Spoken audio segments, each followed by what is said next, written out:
Did you send John the thing? John, watch the wrong one.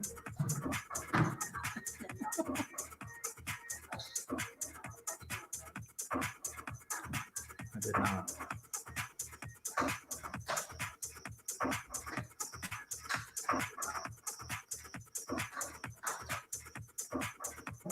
What's up, everybody?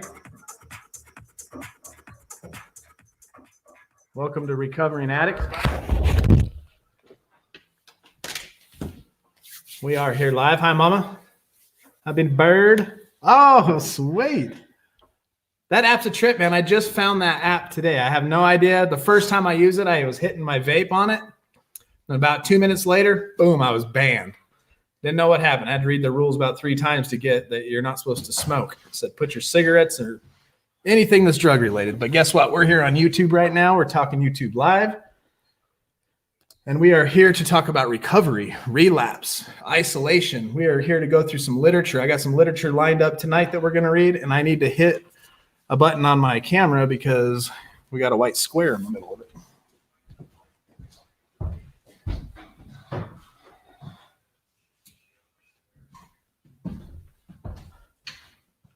That is better. For those of you that, hey, Rayna, you're back. It's been a minute. How'd you survive that earthquake we just went through? Alan, what's going on? Hi, Felice. I love you too. Kind of weird seeing you call me daddy, but that's cool. I know it's you, Millie. I know it's you. Where's Millie? In the bedroom? I took that square off there. Bird's the word. How's everybody doing today? It's Friday. I got my Red Friday shirt on. Remember, everybody deployed Red Friday. I'm going to change that background. I like the doggy. I like the doggy better. So I hope Jude comes over here so we can chit-chat about that.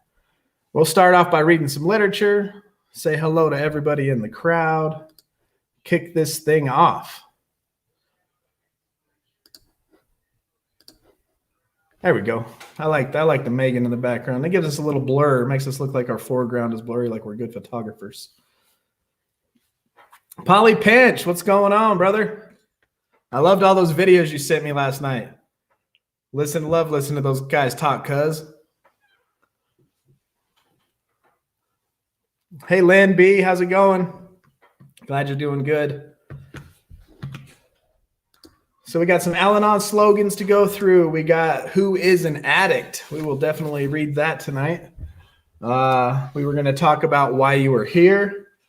I found us a good little chunk in our staying sober, talking about the stabilization period. And I think this is going to help Jude. If Jude jumps over here, I really hope that happens. Maybe James, if you can reach out to the Jude. Hey, Jude. So we went on a family walk tonight, and my daughter decided she hated her scooter and chucked it over a barbed wire fence. Then she went down to go get it because I was like, honey, we can't litter scooters on other people's property over a barbed wire fence. So she went down to get it, slipped and fell, and the barbed wire fence ate her. She got a nice big cut on her arm, nice big cut on her leg.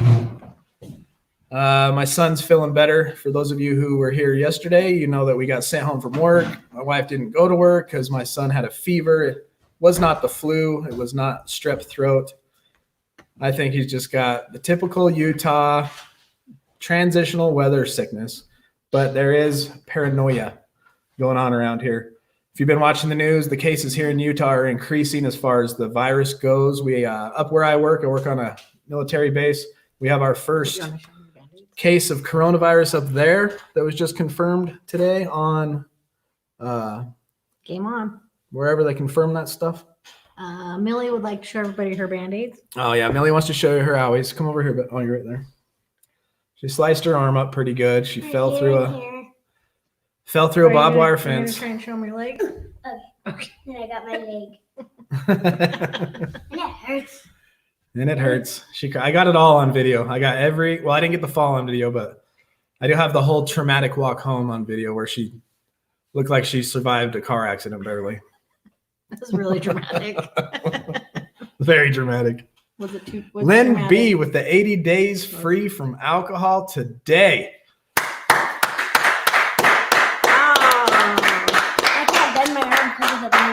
Lynn B, do you want to come on here live and tell us how you did it? If you do, give me a thumbs up. I'll send you a link on the private chat side of things, and you can join us live and let all of us know how you made it 80 days clean.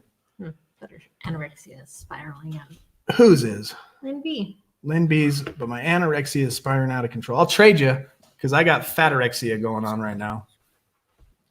I forgot my iTunes is still rocking the song.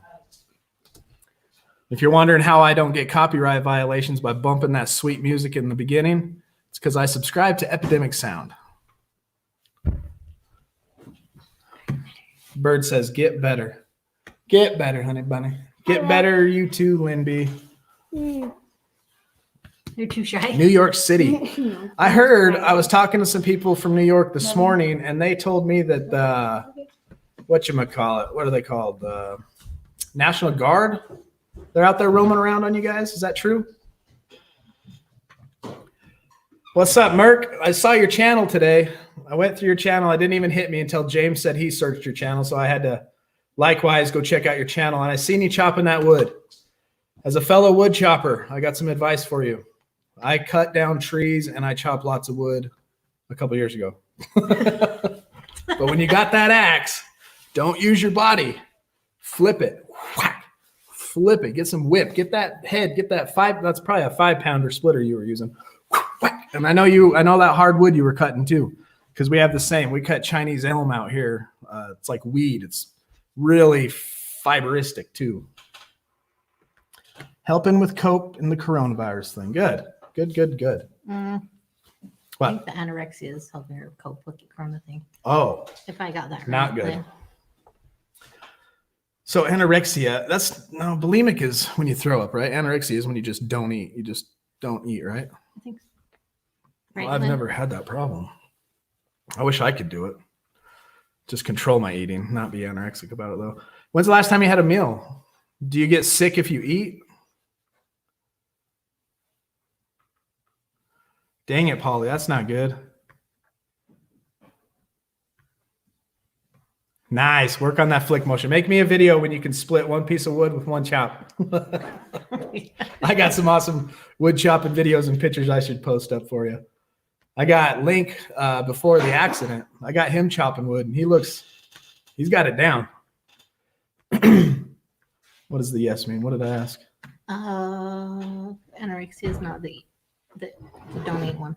She's not hungry.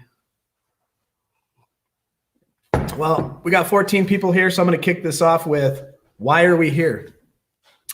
Before coming to the fellowship, this is NA literature, and just as a disclaimer, this live feed is no way whatever. We're not sponsored by NA. This is no affiliation with NA. We're just reading the literature because I can pull it up. Before coming to the fellowship of NA, we could not manage our own lives. We could not live and enjoy life as other people do. We had to have something different, and we thought we had found it in drugs. We placed their use ahead of our welfare of our families, our wives, husbands, our children. We had to have drugs at all costs. We did many people great harm, but most of all, we harmed ourselves. Through our inability to accept personal responsibilities, we were actually creating our own problems. We seemed to be incapable of facing life on its own terms. Most of us realized that our addiction, we were slowly committing suicide, but addiction is such a cunning enemy of life that we had lost the power to do anything about it. Many of us ended up in jail or sought help through medicine, religion, and psychiatry. None of these methods was sufficient for us. Our disease always resurfaced and continued to progress until, in desperation, we sought help from each other in Narcotics Anonymous. After coming to NA, we realized we were sick people. We suffered from a disease from which there is no known cure.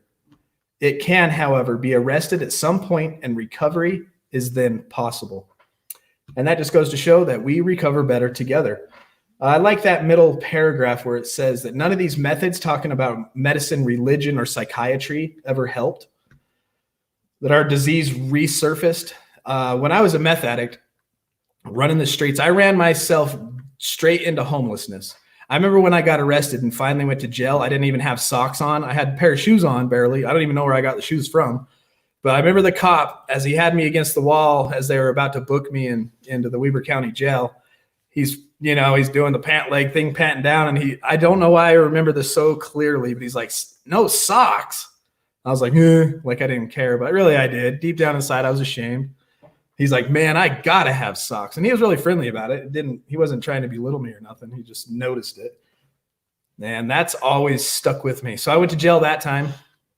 I got out 4 months later on probation. And I remember the only thing I could think of was where I knew I had a little half a bag of meth hidden. And that was the only thing I wanted. I slept for so long when I was there. Yeah, the first time I was there, I slept for so long, they called me Sleepy. And by the time, that's what my nickname around the whole pot. I even got it tattooed right there. It says Sleepy. I got that in Weber County Jail. I woke up and all I wanted was that meth. That's the only thing. I was like, how do I get out of here so I can get back to smoking my pizzle? And had I not gotten arrested that week, because I only did meth for like a year. I was running around, partying just like usual, taking ecstasy, acid, doing all the stuff, just partying. And then meth entered my life and it was just wham. I took it. I went deep and hard and fast. As fast as I could, I hit rock bottom with meth. Ended up in jail. Was there for 4 months. I got out. I moved to Salt Lake because I was going to go with my aunt. And that's always an illusion. If I can just leave my town, I'm going to get better. But, it's not location. You always take you with you. It's you that needs to change, your mind that needs to change. And so I ended up not liking the rules. I came back to Utah. I came back to Ogden because I moved to Salt Lake. Came back to Ogden. And I failed the drug test. No, I got caught with meth. I was with these two black dudes. We were walking. It was 2 a.m. We're walking up in the ghetto behind a restaurant. And undercover cops, 2 squad cars, undercover cops, about 8 dudes jump out of the cars. And I had a pipe and I had a freaking bag in my pocket. And I tried to hurry and throw it. And they're doing the whole, get your hands out of your pocket things. And they didn't arrest us, which was weird. There was this whole rumor about the cops and strike force around here during that early 2000s that they were stealing meth and doing it themselves. And they did look like they were high, but whatever. That's another conspiracy for another time.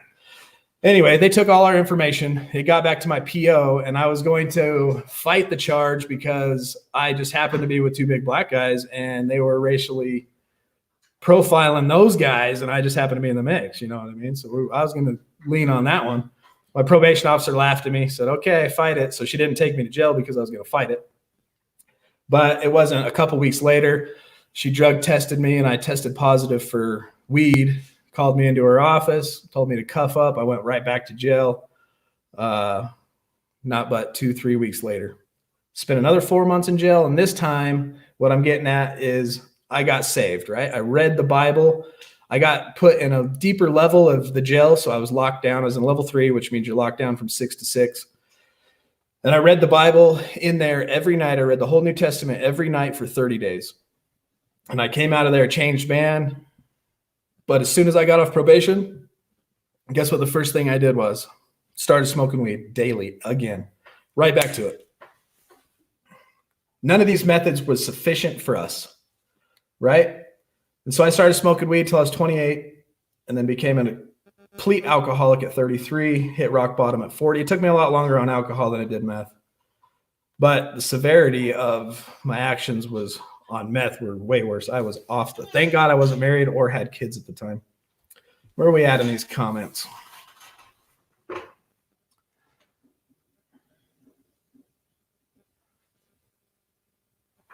Something about jails, hospitals, and death. That's the only outcome for anything that we do. Jails, institutions, or death. Who is an addict? Most of us do not think twice about this question. We know. Our whole life and thinking was centered in drugs in one form or another. The getting and using and finding ways and means to get more. We live to use and we use to live. Very simple. An addict is a man or a woman whose life is controlled by a drug. We are people in the grip of continuing and progressive illness whose ends are always the same. Say it with me. Jails, institutions, and death. The doctor's opinion, dude. I love that. The doctor's opinion, in my opinion, is a great piece in that book. I love the chapter to the agnostic, too. I have in my IOP, we had to, I got all my IOP stuff up here just in case I need it. Let me see. Right there. This pamphlet we had to read up to a page 164 from the big book of Alcoholics Anonymous. And then we had to complete a quiz below. We had to know the birthday of AA. We had to know the birthplace, who wrote it. And then it took us through a bunch of questions about it and talking about how it works. It took us through all kinds of good stuff. How's your day today? It was good. Running around, getting my paperwork so I can go back to work. I had to get it signed off by the doctors because I know somebody who's sick. Oh yeah. So the whole sick thing. Forever. The whole sick thing with Amos, I got sent home from work. He doesn't have anything that we know of that, but we still got to get cleared to get back to work Monday. So I pray to God we don't have to go back to work for 2 weeks and we get paid. That would be sweet. That But would be sweet. As of right now, I gotta go back today. And then we went for that nice walk where Millie almost died. James, do you know if Jude followed us over here so we could talk about what was going on? I'd like to talk to that person. That's crazy for weed? What do you mean by that, Bird? What's crazy for weed? Oh, that I got taken back to jail? Well, the reason I had a charge for meth, okay, I'm out on probation. I'm on probation not only, from doing drugs. They dropped the charges. I got caught. I had a second-degree felony burglary. I had written checks. I bailed myself out of jail with a stolen checkbook. Back in the early 2000s, there wasn't all this credit card swiping. It wasn't as popular as it is now. Bail's bondsman only took cash anyway. But when I was on meth, I was a slick-tongued devil. Silver tongue, slick-tongued devil. I could talk you into anything. And I bailed myself out of jail with a check that wasn't mine. It was stolen. And that guy came hunting me down. That's a whole nother story. But when I was on probation for a second-degree felony burglary. I had a 1 to 15 charge in front of me. I was looking at 15 years in prison max. Not maximum prison, but maximum sentence. And when I got caught with meth again, she let it go because I was going to fight it. But when I tested positive for weed, that was the last straw. She told me to cuff up. Took me right back to jail, which was a good thing. Saved my life, really. I don't know where. I would probably be dead if I was still running in that active addiction. It took me to places that a person's not supposed to stay awake for 3 weeks in a row. I would sleep literally like this and I'd be good. And I'm up again for another week. Oh man, it was crazy. He said to put the green blanket over his head so he has a dog head. Oh my gosh. We're on it. Oh, I can't. I pinned him up against the wall. Dang it. Go find a green shirt. It's a great idea. That is a great idea, Great James. idea, Mr. Vickers. You know what I love when James comes on here is every time, James Vickers, is you remind us to do that serenity prayer and read out of the daily reflections at the end. I love it. Let's see what Alan is talking about. I did math for about 10 months and got caught meth. Yeah, because math, if you did math for 10 months, you'd be like a scientist or something. Engineer, at least. But you got to be a scientist to do meth too. And there's a science behind that. And I ended up doing 10 months, and that was it took for me to finally get sober. January 11th, 2015 was the last time I used meth. Wow. Good job, man. I think the last time I used, so I did a big chunk of sobriety after jail, after probation, that I didn't do any meth. But then I did relapse on meth one time. I was at my buddy Steve. He got married. And this has been, before I knew her.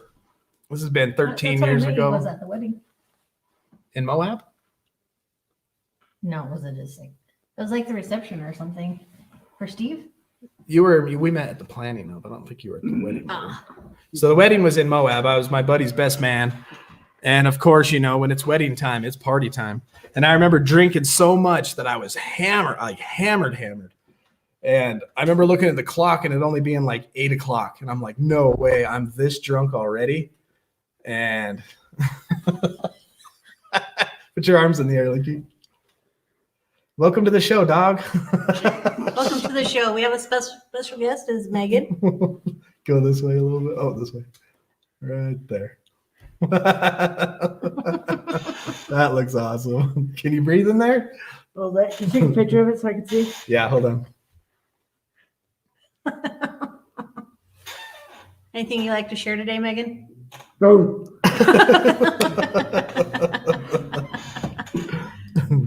And so I'm at this wedding, right? And I am drunker than 10 Indians. No offense. So offended right now. I know. I just totally offended every Indian in the world. I'm sorry. I shouldn't have said that. Can I see the picture, guys? Yeah. We're Native Americans. I was drunker than 10 indigenous people. Indigenous people. So I walk in the room and my It's awesome. buddy who's getting married, his older brother's chopping up a line on the table. I'm like, give me a line. And he's like, you? Because he knew where I'd been, you know. I'm like, yeah, I'll just shit-faced. And it was awesome, actually. I sniffed it, and by the time I hit that end of that line, I was sober. Bam! And then I ended up on the beach in this huge philosophical, crazy conversation, and I'm like, and it hit me. Why am I enjoying this conversation? I know I wouldn't be normally. Oh, yeah, you sniffed a huge gagger of meth, and now you think you can solve all the world's problems. That stuff is the devil. Vicar is winning the sober life. Rayna's loving it. Hi. Lynn B's cracking up. Hey, Rayna. So from your text I got from you there, Rayna, that sounded like you tried to run during the earthquake. How did that work out for you?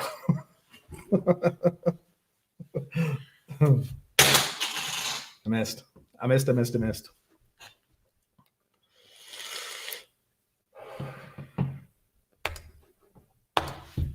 Man, I really wish Jude would came over. I'd have liked to dive into those ones. I didn't really catch the first comment, but I could tell relapse was on the mind. And usually relapse starts weeks before. And if you can dial back and think and analyze your day, that's why you should do a character defect analyzing at the end of every day. On my relapse prevention that I had to write before I transitioned, I put in there that 2 times a day I was going to stop and pause and do a character defect inventory, correct anything in my mind that was getting off track, and pray, and then go throughout my day. And now it's kind of just second nature. It just kind of, I feel them coming on. I act out in ways I shouldn't, and I kind of just stop and do it, then do a step 10, admit I was wrong, and correct and move on.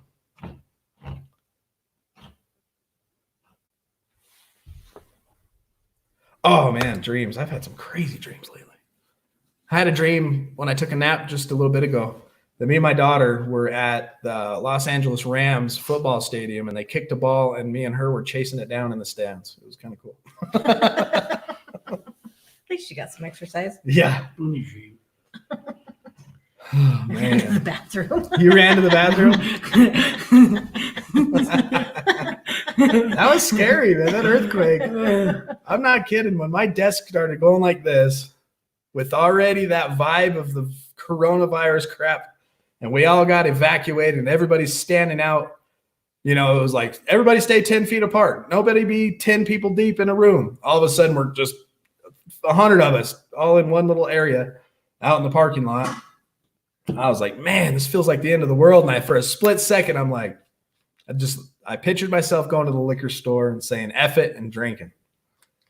This has been a crazy 2020. First, it's been like 3 months, and we already seen World War III on the brink. Yeah. Coronavirus, earthquake.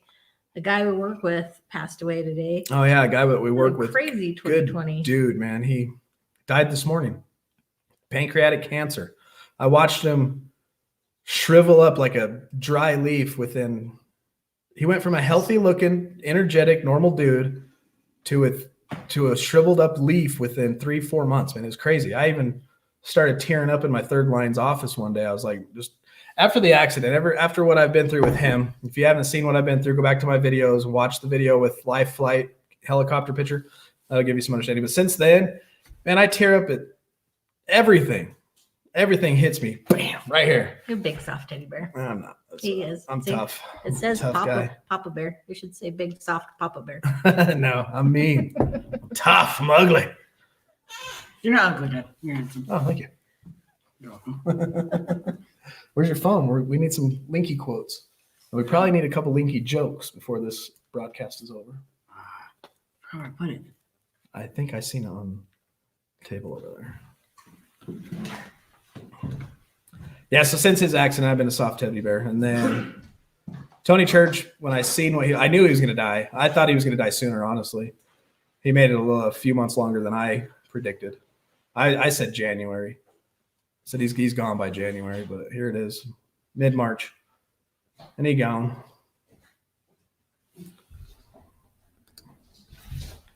Thank you, Lisa, for being sorry for hearing that. Appreciate it. Did you at least hide under a table, Rayna? Yeah, Nobody at work did. Yeah, I didn't either. After the earthquake stopped shaking, but the stuff in the ceiling was still wiggling. I look around at the other desks in the hangar that I work in, and I yelled, "None of you obeyed the rules we learned in second grade and dove under your desks or found a doorway." And I didn't either. I was in awe. I was just like, is this really happening? When do you go live? We go live, Bird.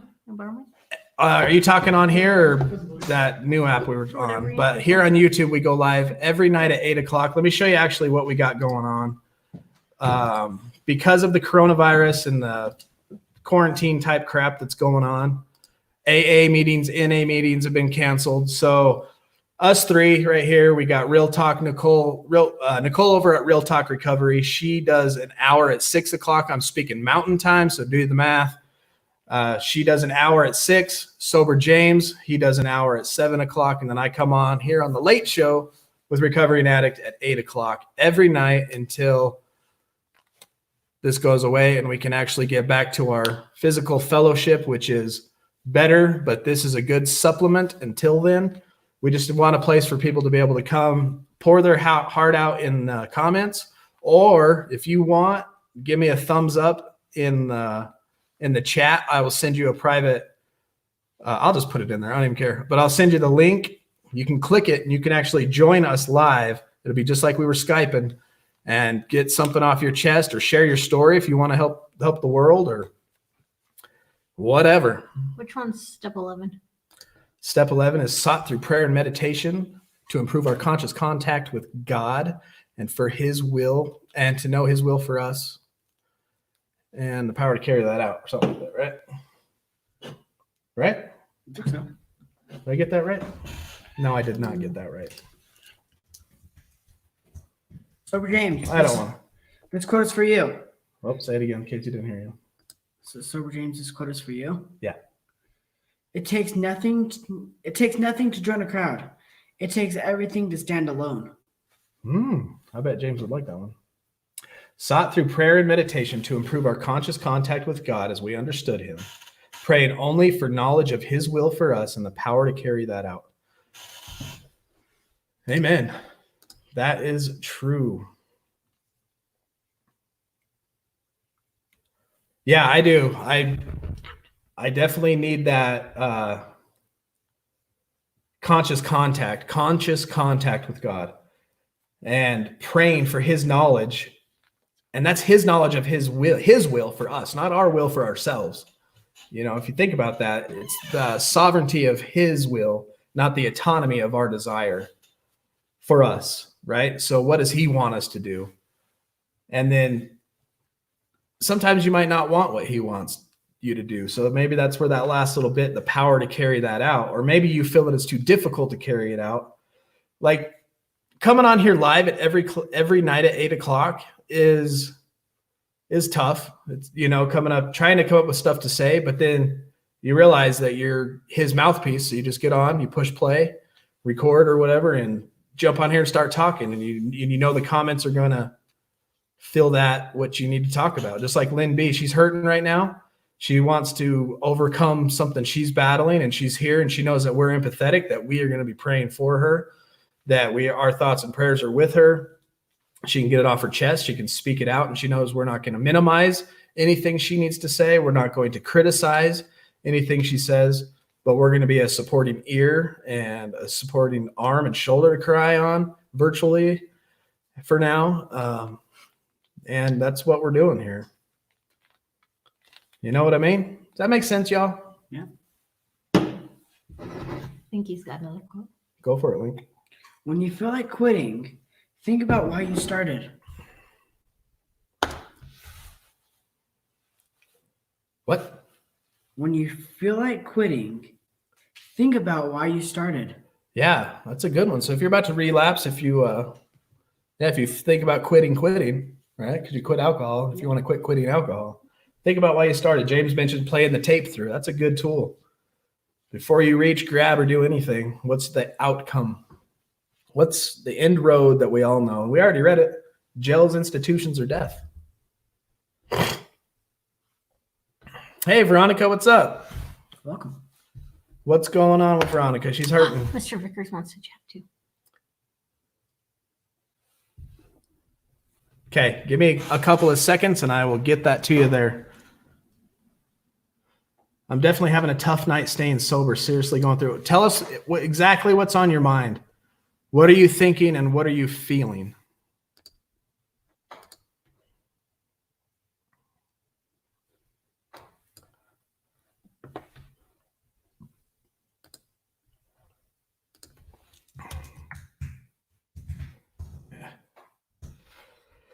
How do you do a private chat if it doesn't let me search?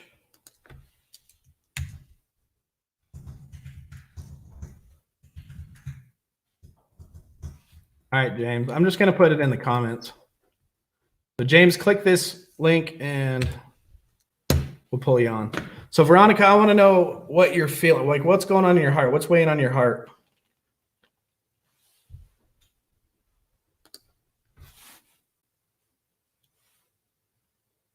No, I don't mean it that way. It's kind of a fat joke against myself is all that was supposed to mean. I just wish I could control my eating. I have the opposite of what you have. It's funny because it kind of gives you that same euphoric feeling when you eat a ton of food. Oh, yeah. It gives you that.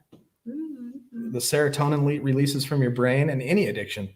Your phone, people are addicted to their phone and it releases the same chemicals as it's the dopamine in your brain. It's the pleasure that's released, the chemical pleasure that's released into your brain. And that's what our bodies crave. It's a survival mechanism. You're hungry, you eat, you get pleasure. You're hungry, you want to feel good, you want to laugh, you want to be entertained. It releases pleasure. And those of us addicts want to live in that pleasure constantly, so we do whatever we have to.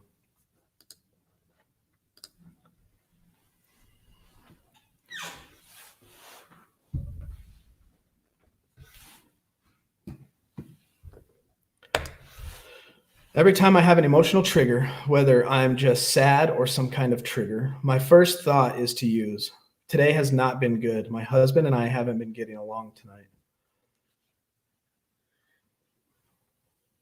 So you're only like a week or so clean, if I remember right, Veronica. You have just a few days under your belt. Is he not being supportive, or are you being maybe a little irritated and aggravated and he's getting on your nerves? My daughter is giving me a hard time and I'm not emotionally equipped to deal with it. It's tough coming off of drugs and getting your life back in order and then having to deal with adulting and life again is not easy. I was blessed with that IOP. So if you have the chance, I think you were talking about some type of IOP or something you could go to.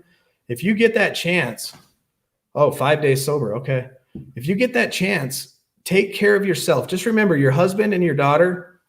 To help them, you got to help yourself. We always talked about it in our IOP because a lot of us felt guilty for being there every single night, 3.5 hours a night, 5 days a week. We'd go get off work, come home, clean up for a second, and then fly back there to the recovery program until 9 o'clock that night, and then come home for 5 days a week. We didn't hardly see our families. And a lot of us, in our addict minds telling us, stay home, you don't need to be there.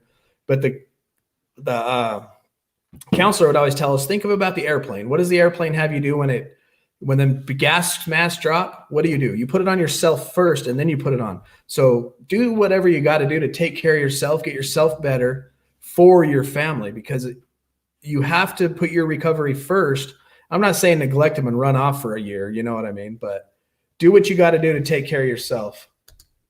And we got somebody backstage today who wants to say hello.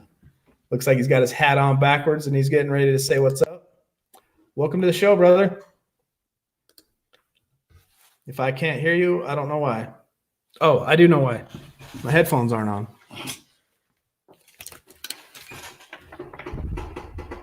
I don't know where that gold thing went for yours. It's right here. Can you hear me? I don't know which one to put it into. The bottom one? Doesn't sound like my headphones are working at all. Oh, there we go. Can you hear me, dude? I can't hear you. Your audio is not working, bro. You out of here, Linky? Yeah.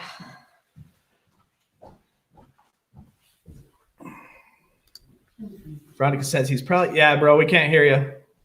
Keep trying to get that audio to work, and then once you start talking, I'll hear you, and I will acknowledge. I don't know if it's your headphones or if you accidentally muted yourself, but I can't hear you. Nada. He's probably just having a normal bad day, and that happens. He's sober people just deal with it, and he's sober people just deal with it, or they know how. Sober people Oh, just deal with sober it. people just deal with it, or they know how to. I'm learning that. I really don't know how to deal with these things. It's tough because our escape, I noticed that, oh, he's gone. So I noticed too, and I got told this in counseling, work is still hard for me to deal with because when I get to work, it's a rat race. I mean, I'm around too many people all day long. And my release, my coping mechanism was to come home and just completely obliterate the memories of that place with a pint to a fifth of whiskey every night. And that was my routine. And that's how I coped with work. And now that coping mechanism was gone, I had to have you guys ever heard of the saying, nature abhors a vacuum? Has anybody ever heard of that? I'm gonna look it up and put the exact definition for you in the comments so you can read and think about it before we get into it.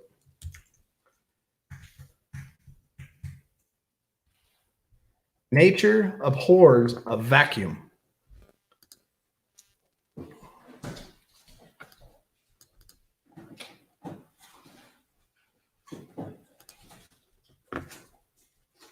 No, I don't want that part of That's it. the one underneath it.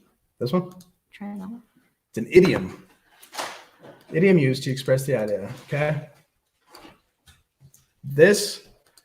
When I find little sayings like this, or I come across literature, I chew on them for a good couple of weeks, and I try to find literature. It actually came from Aristotle, way back in the day. The idiom is used to express the idea that empty or unfilled spaces are unnatural as they go against the laws of nature and physics. Nature abhors a vacuum. Do you know how a water pump works? Right? It pushes the water, and as it's coming back up, there's that empty void that it creates a vacuum. And what does that empty void do? Sucks in the water, and then it pushes it, and it does it again, because nature abhors that space called empty space that needs to be filled. So when we remove something from our mind, when we remove something from our routine, our daily habits of life, and we take it away, a vacuum happens, right? Something else fills that void, and we have to decide what we're going to fill that void with. And I've had to battle that coming out of my IOP. So I went from drugs and alcohol straight into my IOP. So I took my drugs out of the way. The vacuum was filled with my intense outpatient program. And then I did that for 5 months. And then I came out of my program to normal life here every night with the wife and kids. And now that vacuum had to be filled with something positive. So I started this YouTube channel and started reading literature and working my character defects at home and hanging out with these guys. So I had to fill, when you change something, know that when you take something away, something has to replace it. And you choose what replaces that. or something negative. I think the Bible's saying is once you clear the house out, if could be taken over by 7 more wicked demons or something like that. Yeah. I don't know. As a sober, like you said, as a sober person, you said we just deal with it, but we cope with it in different ways. I suppose he did it with alcohol, and I would do it. Sometimes I'd just be quiet by myself in the bedroom, watch something funny. Sometimes I'd eat too much. Other times, if I was just too emotional, I'd just stand in the shower and just cry sometimes. What's good? Nice, Veronica. And in the shower There we go. is the best place. Yeah. I think I cried a lot in the shower for a couple of years. Yeah. But that was my way to let things out, I suppose. What's going on, James? No, just chilling. I just thought I'd say what's up and that I appreciate you guys, and it's been fun. You know, this whole experience is pretty interesting, and you guys are awesome for doing this every day. Thank you very much. We enjoy coming on here and talking to everybody. Yeah, man. It's it's definitely interesting times. Like, I sort of laughed. I'm like 55 days sober today. Nice. And I laugh. I'm sort of laughing at how like the world's just going to crazy town right now, and I'm like, I have no desire to drink or use at all, which is awesome. But usually, like the old me, I would have been like, fuck all this shit, it's gonna burn, I'm going with it.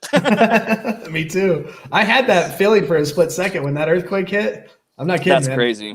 For a split second, I was like, F it, I'm drinking. Yeah, that's I haven't I'm here in Denver, Colorado, so I've never experienced that, and I hope I don't. I mean, we're on a really old fault, so the world's really going to shit if we start getting earthquakes here, that's for sure.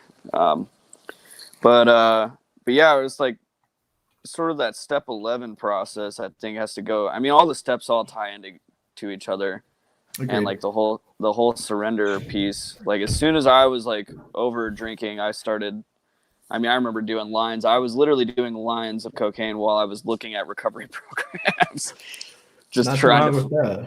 No, I mean, I lost my job. Like, it led, addiction led to everything, losing a relationship, losing my job. I knew I was going to get eventually evicted out of my apartment. And I was just like, dude, this is where my addiction has led me. And so I started looking for recovery and found a rehab. I was looking all over for like scholarship or grant because I had no insurance. I don't have money. I don't have family to help. And that's so I like this story because, and I'm still early into this process, but as soon as I was willing to let go of my apartment to eventually lose my car, which will be repoed whenever they decide to repo it, and find a place for my dog and just like let all these things go, and then prayed, basically that's step 11, seeking some prayer. I found a scholarship, laundry. Yeah. I found a scholarship and grant, which took care of 28 days, a 28-day program. And then I prayed and got a scholarship awarded that took care of my first month here at Sober Living, and then 50% off the second, and so on, a little bit off the third. But it's, I think that you just got to want it. And this has just been such an eye-opening and beautiful process. I'd tried to white knuckle get sober on my own before, just not going to 12-step, not accepting going to like 12-step meetings, and that whole willingness thing, like being honest that, all right, I have a freaking problem, being open-minded, being willing to, check out anything, or open-minded to do anything, and then that willingness. But yeah, I just wanted to say I appreciate you guys, and thanks for doing this. And everybody out there that's having these thoughts of relapse, it's just not worth it. Because there's this quote I heard this old timer say the other day in a meeting where he was like, it's harder getting clean than it is to stay clean. That's no doubt about that. So, but let that be a part of your tape when you push play on anything you're about to do. It is definitely harder to get clean, because especially if you relapse, you usually relapse and you end up further deeper and darker than you were when you were actually in your active addiction and quit. And then to come out of that, yeah, dude, you're right. I've heard that saying too, and I took that to the bank. Yep. But yeah, I'll let you guys get back at it. I mean, I just wanted to say what up and give you a little face-to-face and some love from Denver, Colorado. Where are you at anyways? We're about 10 hours from you. We're just west of you here in Utah, Salt Lake City. Oh, okay, cool. Oh, yeah, we were in Denver last summer. We went to a Rockies game. Nice. That's a beautiful place, man. Yeah, it was fun. And I was drinking. I was drunk up in there. Yeah, we might have been at the same game, honestly. If it was last summer, I was there and definitely drinking. Right on, brother. But yeah, you guys have a good one, and I'll chat with you later sometime for sure. Yeah, dude, Nice to stay meet with you, us. Mr. Vickers. Keep coming back. Yep, nice to meet you. See ya. What'd he say? Ah, you cut him off. Dang it, I cut him off. We're sorry. I want to address that, Veronica, what you said here. I don't want there to be a void anymore. I don't want to fill it with something else. I just want it to go away. And now when Aristotle coined that idiom, nature abhors a vacuum. Notice he put the first word in there that nature hates it. Abhor means to hate something. I think it's worse than the word hate. It's not hate like I hate you. It's almost a law of physics that it can't happen. So the fact that that void is there is out of your control.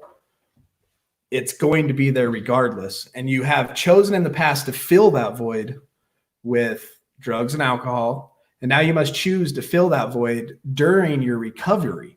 We have, just like Sober James always refers to, the PAW, right? The post-acute withdrawal syndrome. And that's what you're going through. You're going through these withdrawal syndromes. Your addict mind is playing against your sober mind. It's trying to talk you back into using. Fill your time. And right now you're doing it. The time that you used, right, would probably been high or drunk right now, right? But now you're here with us. You're hearing the chats. Everybody has deep concern for you. They're praying for you, and you're feeling that time. You're doing it. You just got to stay with it. Keep coming back, like they say in NA, and do the damn thing, like James says. Work your program. And that brings me to this chapter here in Staying Sober. It's called the Stabilization Period. Listen to this. During the stabilization period, the major goal is to regain control of our thought processes, emotional processes, judgment, and behavior. You are not stable until you are able to think clearly, identify and recognize feelings, remember things, exercise judgment, and control behavior. Stabilization involves recovery from acute withdrawal syndrome and severe symptoms of post-acute withdrawal. It involves stabilization of the motivational crisis that prompted entry into treatment.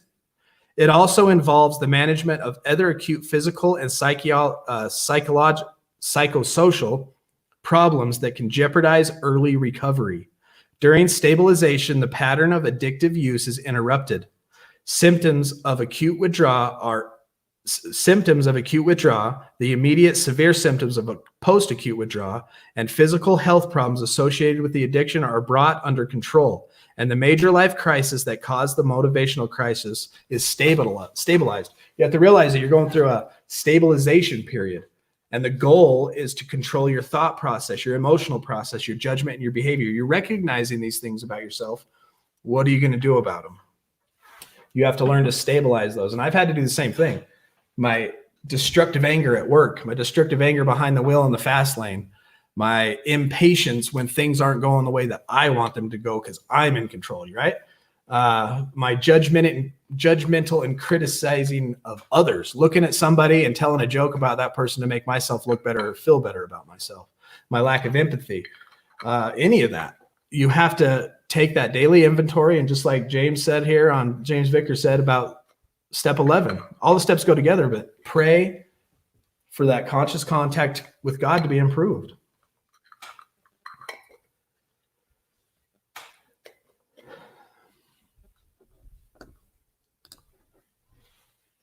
I just shared the link. Hopefully you got it. Sweet. Thank you, Matt. I'm glad that other people are out there. And I hope you're listening too, Zanette. I hope you're on the other side of that camera checking us out. I bet you didn't know Yeah, I I don't was all think it out of would. control, did you? What? What'd you say? I was sending Matt the link, but it's taking a minute What link? To Recovering Addict? to what we're doing right now. Oh. I don't It see works I don't if see you work popping it. in there. And that's true. I was in our IOP, and when we do a transition, it's a ceremony. We read some stuff. Everybody goes around the room and tells something great about the person. They read a Relapse Prevention. And I noticed that the people that failed, right? Oh, he failed. The program, and they would blame the program. The program failed that guy. The program doesn't fail. You fail to work the program, because if you work the program, it works if you work it and you keep working it.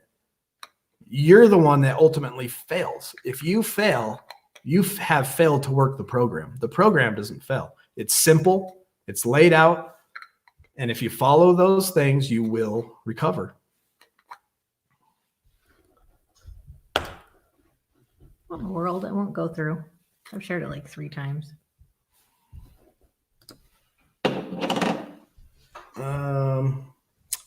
Stand by. You talk for a second. I'll get it going. Super weird. I'm trying to help you out, Matt. It won't go through. Hang on, Matt. I got you. LT's gonna help you out. You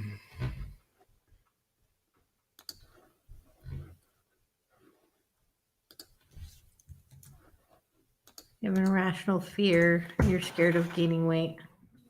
Right there. Irrational fear of gaining weight. Yeah, I can see that. Yeah, for sure.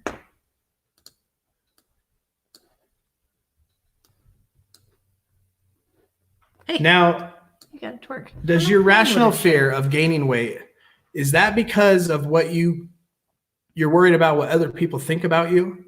Or are you worried about what you're going to think about yourself and feel about yourself? Are you worried about what your parents might say, what your coworkers or your friends or guys or girls or anybody else might think about you if you gain weight? What is your thought process behind that? Where, when you immediately think about, oh my gosh, I'm going to gain weight and look fat or whatever, and I don't want, because of that, I don't want what? Meeting makers make it. That's right, Polly. Word, as James says there. Word, Polly. Word, cuz. Out in Philly, you got to say cuz. That's right, cuz.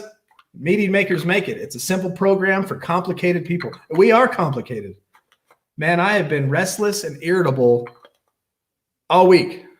And it's weird because you don't even know why. Why the heck am I restless and irritable? I'm doing everything I can.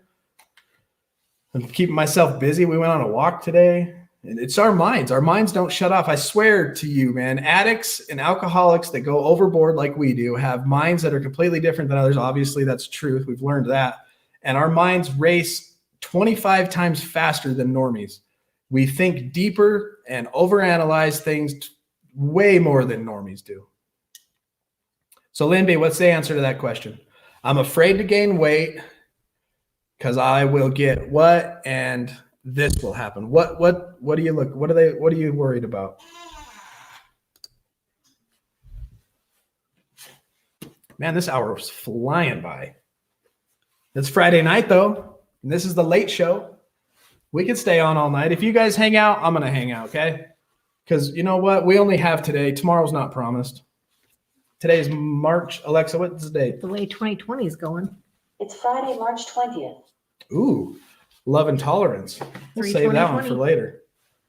Both. I would say, and what I've been learning is screw people. And I don't mean it in a bad way. Who cares what, from your mother down to the neighbor and stranger you don't know, what they think about you matters nothing. And honestly, what they think about you literally does not affect you at all. Zero. Somebody else's thoughts about you change nothing in this world and can't harm you in any way. So screw what other people think.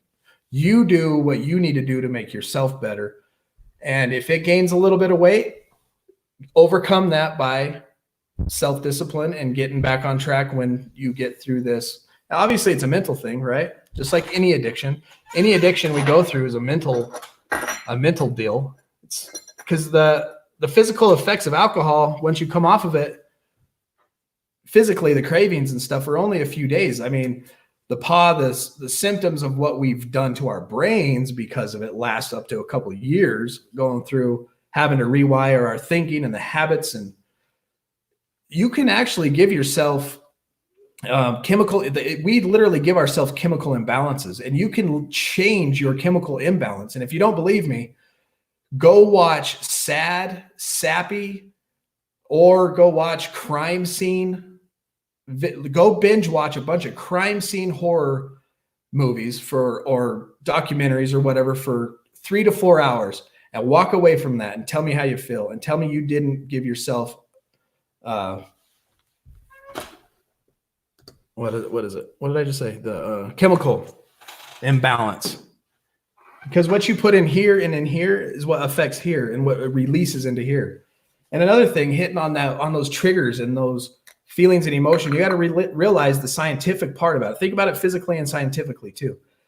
When you are triggered and you have an emotion and you have that anxiety, that release of whatever chemical from your brain that gets your heart pounding and you're nervous, you're anxious, you're angry, whatever it is, if you literally just stop your physical body, change your thought process, and wait 3 to 5 minutes, it will go away because it's a chemical. It processes. It's like a water in a strainer, right? You drip the water, you pour water onto a strainer. It takes a minute for it to go through, but just wait a couple minutes and it'll be dry again.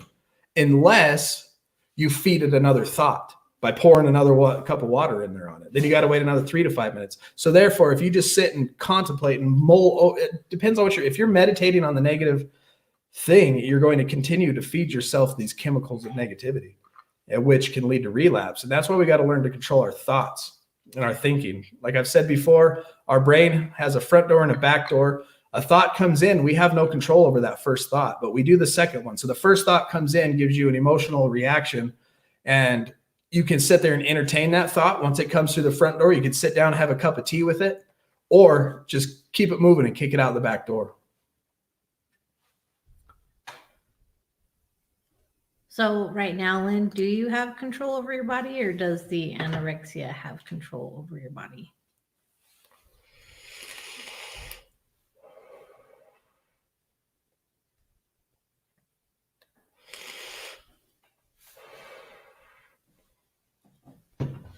I weigh 222.2 pounds right now. I got a picture to prove it. I used to be fit. Let me see if I got a picture of it. I think I might have deleted it. I did. I deleted it. Oh, well. And I used to be fit. And now I'm fat. And physically, I don't like it. I don't like when I look in the mirror and see a picture. But I don't care what other people think. But I want to do it for longevity. I want to get healthy for energy. I can tell I could do better in my recovery if I was more physically and diet disciplined with vitamins and all that. But I just I'm lazy. I'm doing other things. I got to flip that switch too and get back to being disciplined for sure. It's definitely a learning process to love yourself the way that you are, Lynn. I highly doubt you look hideous at a normal weight, but it's up to you to love who you are and what you look like. What did we read the other day? The accepting yourself? What was that we read? I can't remember. Self-acceptance right there. The lack of self-acceptance is a problem for many recovering addicts. The subtle defect is difficult to identify and often goes unrecognized. Many of us used to believe that using drugs was our only problem, denying the fact that our lives had become unmanageable. Even after we stop using, the denial can continue to plague us. Denial, think about the word denial. It's overused and it's a cliche these days. Oh, he's in denial. But denial is like when you don't know, you don't even realize it. Or when you do realize it, you kick it aside. Even after we stop using, the denial can continue to plague us. Many of the problems we experience in ongoing recovery stem from an inability to accept ourselves on a deep level. We may not even realize that this discomfort is a source of our problem because it is often manifested in other ways. We may find ourselves becoming irritable or judgmental or discontent, depressed or confused. We may find ourselves trying to change environmental factors and attempt to satisfy the inner gnawing we feel. In situations such as these, our experience has shown that it is best to look inward for the source of our discontentment. Very often we discover that we are harsh critics of ourselves, wallowing in self-loathing and self-rejection. What do you think about that? Hey, Danielle. Did you read just the problem? Yeah. What's the solution? The solution. Well, before coming to NA, most of us spent our entire lives in self-rejection. We hated ourselves and tried every way we could to become someone different. We wanted to be anyone but who we were. Unable to accept ourselves, we tried to gain the acceptance of others. We wanted other people to give us the love and acceptance we could not give ourselves. But our love and friendships were always conditional. We would do anything for anyone just to gain their acceptance and approval. And then we would resent those who wouldn't respond the same way we wanted them to. Because we could not accept ourselves, we expected to be rejected by others. We would not allow anyone to get close to us for fear that if they really knew us, they would also hate us. To protect ourselves from vulnerability, we would reject others before they had a chance to reject us. The 12 steps are the solution, this little article says. This is in the fellowship approved NA literature, Narcotics Anonymous World Service. It's just labeled self-acceptance. And it talks about the 12 steps towards self-acceptance is acceptance of our addiction. We must accept our disease and all the troubles that it brings us before we can accept ourselves as human beings. The next thing we need to do to help us towards self-acceptance is a belief in a power greater than ourselves who can restore us to sanity. So basically, work a true, honest step program. The 12 steps, it's a simple program.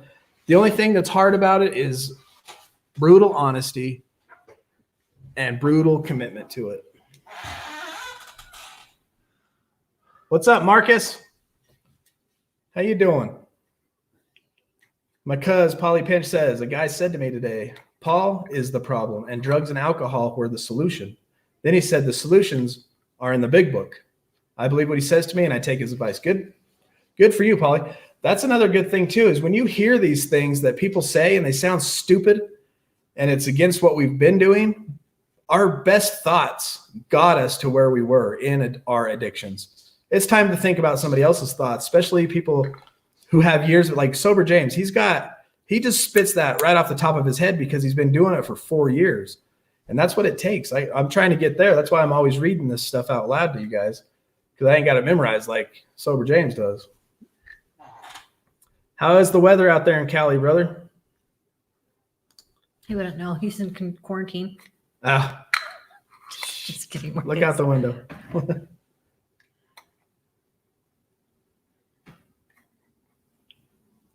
That's true, Matt. Ugh, I hope he's not in Lick Down, Mama of Kenny. That's weird. Lick down, Lucky.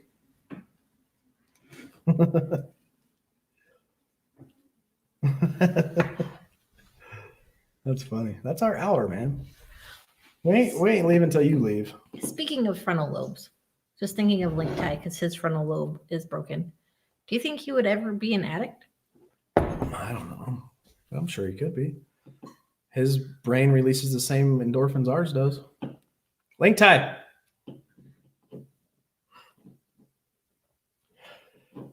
Is the National Guard out there in California yet, roaming the streets, threatening y'all? Scary. It is scary. You guys are like living real life Outbreak. Yeah, she's been watching dang Outbreak movies. Mostly just Outbreak. It's my favorite. I learned so much from it. You don't drive off when there's helicopters hovering above you. They blow up your truck. How'd you get to having a metal plate in your forehead? You know what I'm gonna do? I'm gonna get Linky's. I got an awesome. It's not awesome, but his X-rays. I got 3 shots of his X-ray. I'm gonna put them back here of his skull so I can show you how bad his head exploded when it got crushed.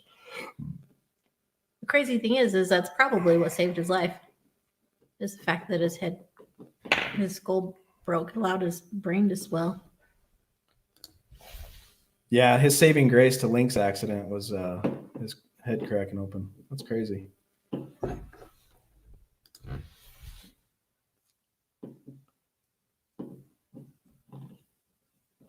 Has anybody else been like watching pandemic movies lately? Just me. Marcus wants to know how often we do this. Marcus, we're doing this every night. Let me flash up our sign here. there's 3 of us. We teamed up in a trilogy of recovery.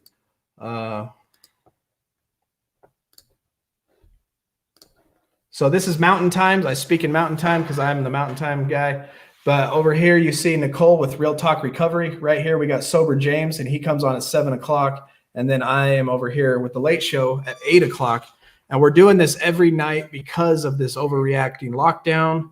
Even though the Utah governor did say some good things today. He said, go out and live your lives. He's trying to lift that 10. We were only allowed to meet when in a room with 10 people or under. And most people in Utah have families over 12. I don't know. That's the reason, but because of the AA, NA meetings and all that stuff, everything being shut down. I know that there's meetings in the parks that are going on once a week or so. But us 3 have decided at this time we are going to do this every single night until this lets up. It's our commitment to you guys. It's our commitment to our own sobriety. Believe it or not, doing this, being with you guys helps my sobriety. And maybe that's why I'm being selfish about it. And who knows, man? But lately, since I left that program, knowing that nature abhors a vacuum, I have had a lot more triggers and cravings to drink than when I was actually in my IOP, except for when I relapsed. I don't even know that I was craving. I just wanted to prove something, prove how stupid I was, prove how my addict takes me down.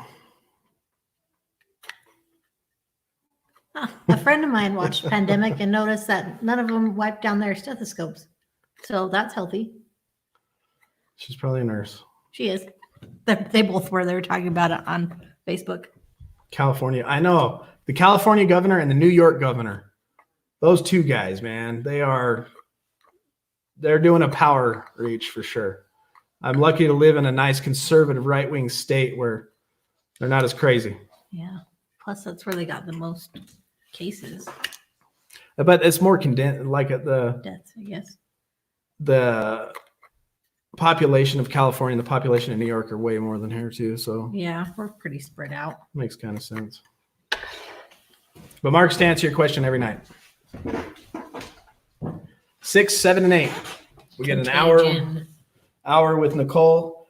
Nicole's a really good one to go to because she understands and has researched and gone through and experienced maintenance and overcoming and coming off drugs. James, he experienced some, you got to hear some of his stories. He's 2 months in a coma and he's got a good 4 years under his belt and he's funny. James is entertaining and he can play the hell of a guitar. I was surprised it wasn't a Martin. I was surprised when he said he had that. Was it a Gibson? I don't know. It was nice either way, but I thought he would have. I thought he would have been a Martin guy. I thought he would have been a Martin guy.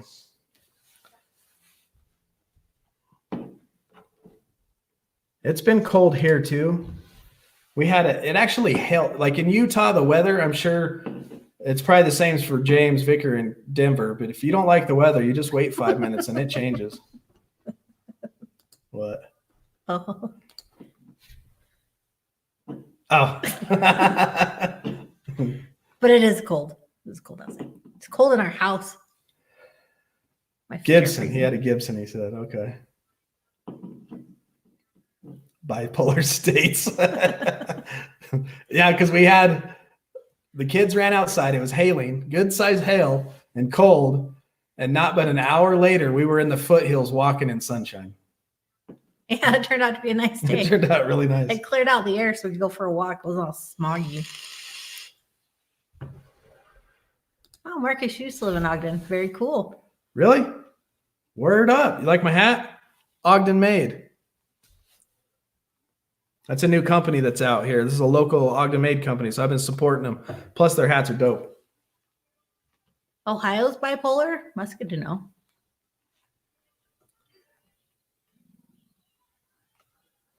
Ohio's like that too. Oh, cool.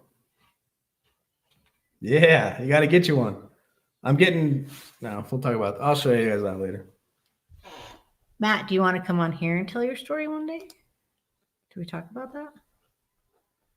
Where do you want to tell your story, bro? Oh, hi, Ohio. Round on the ends. High in the middle. Oh, hi, Ohio. Ohio, Ohio. Is that your guys' nation theme song? Should be.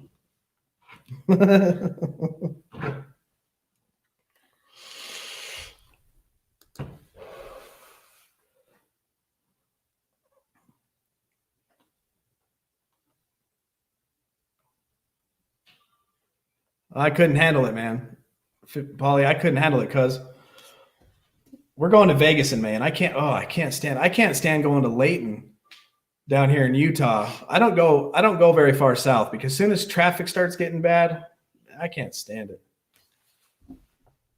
I can't stand waiting in lines. I can't stand fast food joints that don't know how to run fast. Oh man, I'm impatient. He's impatient. Oh, you're good then, B. No worries. We're just here loving on you, No Lindy. worries. That's all. Yeah. What? Isn't impatience a character defect? Impatience is a character defect. That's right. But what are the positive defects or not? You turn your character defects into assets, right? Turn your impatience into patience. Yep, exactly. You're so wise, Linky. Thank you. Wise little 12-year-old. Mr. Wilson said I should have fortune cookies. You should write fortune cookies, dude. That would be That would great. be the best job for you ever. Maybe figure out how to do that. Oh, dude, Flint, Michigan. Talk about the end of the world.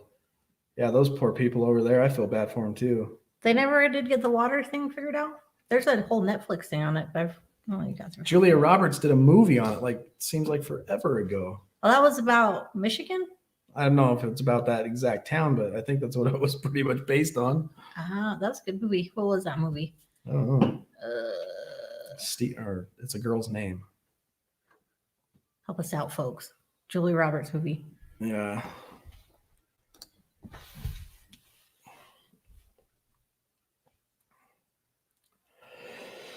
Sometimes it's good to get it off your chest.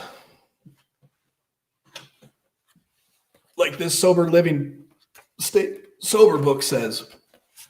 And I've read this quote, I think, every night this week. It's on page 71 of Staying Sober. Let's talk about verbalization, Matt, if you're interested. Start talking to people who are not going to accuse, criticize, or minimize. That's all of us here. You need to talk about what you're experiencing. It will help you look at your situation more realistically. And there's something about saying it out loud. As soon as you say it out loud, I don't know. It's like popping a bubble. It does something. It will help you bring internal symptoms to your conscious awareness, and it will give you support when you need others to rely on. Express as much as you can about what you're thinking and feeling, even if it seems irrational or unfounded. I knew Mr. Redrum would know. What? Aaron Brockovich. Aaron Brockovich. That's right. Mr. Vickers is ready for bed, I think. Where? Okay. Are you telling us to get off the air, bro? Yeah, what's up with Are you that? putting us to bed? It's Friday night for us. But if you got to go, we will read this and we will say the serenity prayer. But as long as people want to hang out, we're going to hang out tonight because it's Friday. And No. Feels like it. Just kidding.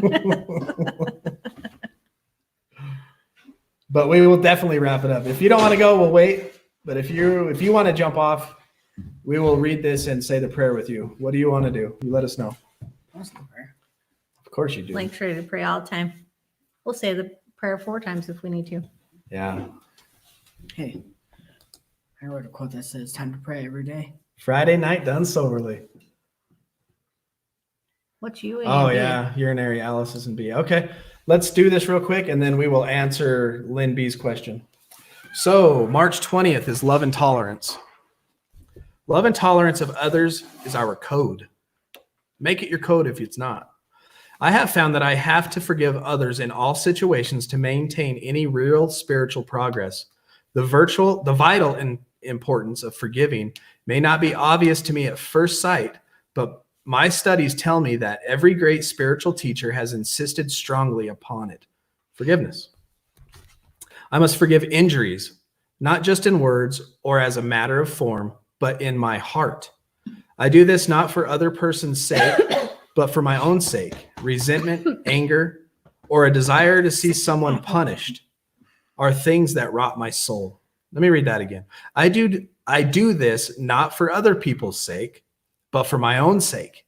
Resentment, anger, or a desire to see someone punished are things that rot my soul. Such things fasten my troubles to me with chains. They tie me to others' problems that have nothing to do with my original problem. Love and Tolerance, March 20th, page 88. Daily reflection. Man. God, God, grant me the serenity to accept the things I cannot change, the courage to change the things I can, and the wisdom to know the difference. Amen. James Vickers, I love you, brother. Thank you for coming Thank you, on. Mr. Vickers. You have a thank good you all for UA. coming. I expect that you pass this UA. I'm not sure what BA is unless it's bed appointment, like bedtime. It's a bad appointment. All right, what was Oh, hey, Lynn, did you try closing out of YouTube and coming back in? That helps me sometimes. That's all funky. we don't have any troubles on our end as far as we can tell. We usually have Felice playing it on her phone. So we're kind of watching the quality here, and she keeps up with the comments so she ain't got to stare across the screen. I do anyway. But I hooked up. I played earlier today. I even jumped on here live earlier this morning to do a internet speed test, and I got the Wi-Fi and the Ethernet cable hooked up. So, and I got a new camera, bigger batteries. I'm trying to make this as glitch free as possible because nothing pisses me off worse than, hey, Uncle Timmy. Nothing pisses you off. Oh, worse a than Uncle Timmy? BAC. That makes sense. Dad, nothing pisses you off worse than Uncle Timmy? Oh no, that's my uncle. Man, I love my Uncle Tim. He's my favorite. So what pisses you off? So Uncle Tim, we have been talking about character defects. We've been talking about self-acceptance.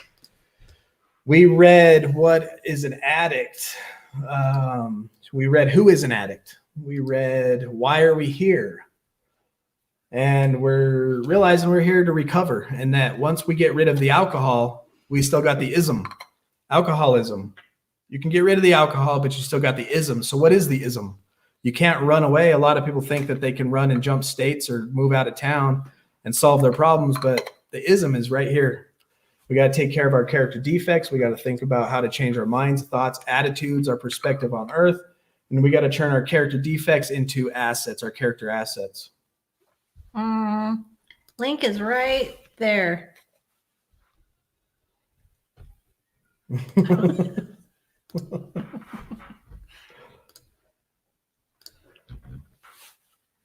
You recognize that mountain, Uncle T? Much love, James. Lynn, I know. Everything has to change. Everything has to change.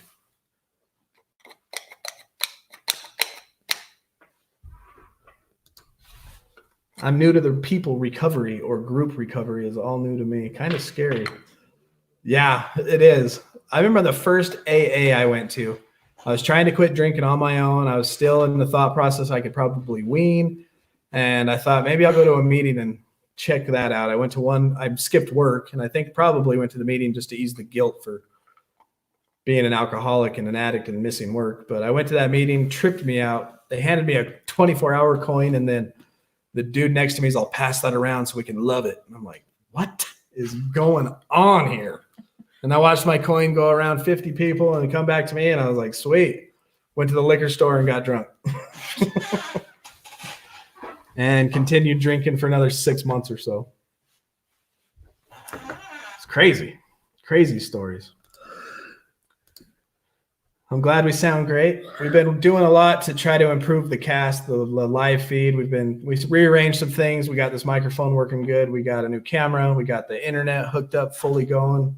Full capability. Ship should be running sharp and tight like a well-oiled machine. Yeah, much smoother than the other few days. Quite a few technical difficulties. So, Lynn, what have you been, other than what we've talked about on here today? What have you learned that you should? What can you practice starting tonight and tomorrow morning to change what you're going through? Vegas turned all the lights out. Are you serious?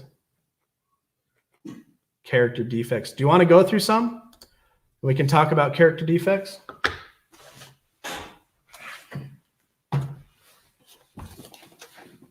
I got them in here. I got them all in here. What? It's all your big booklets of paper. What do you? I'm only here because of those papers. I know, it's awesome. I love them. I love your booklets of papers.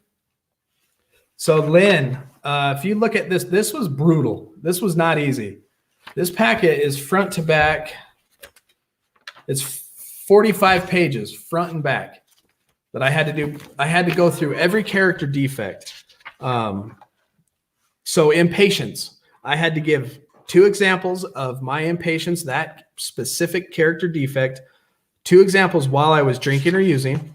I had to give 2 examples when I was clean and sober, how I had this character defects. And then I had to give 3 examples of my current use of that character defect while I was in my IOP. And then I had to explain how impatience makes my life unmanageable. And then I had to explain how my impatience could make me relapse. So I gave my 7 examples, and then 2 here is what it, so impatience makes my life unmanageable by cutting corners. Could depend on what the situation causes dangers, harm, and crappy work. And impatience could make me relapse by not being faithful to the program, taking the time I need to produce the fruit of success. And then I had to go through procrastination. So how does procrastination make my life unmanageable? Creating more work in the long run, cleaning up and catching up and getting further behind. And procrastination can make me relapse because of what I just said there, can cause stress, put me in an effort mode, you know, the effort mode, and then screw it and say drink. It could cause me to relapse.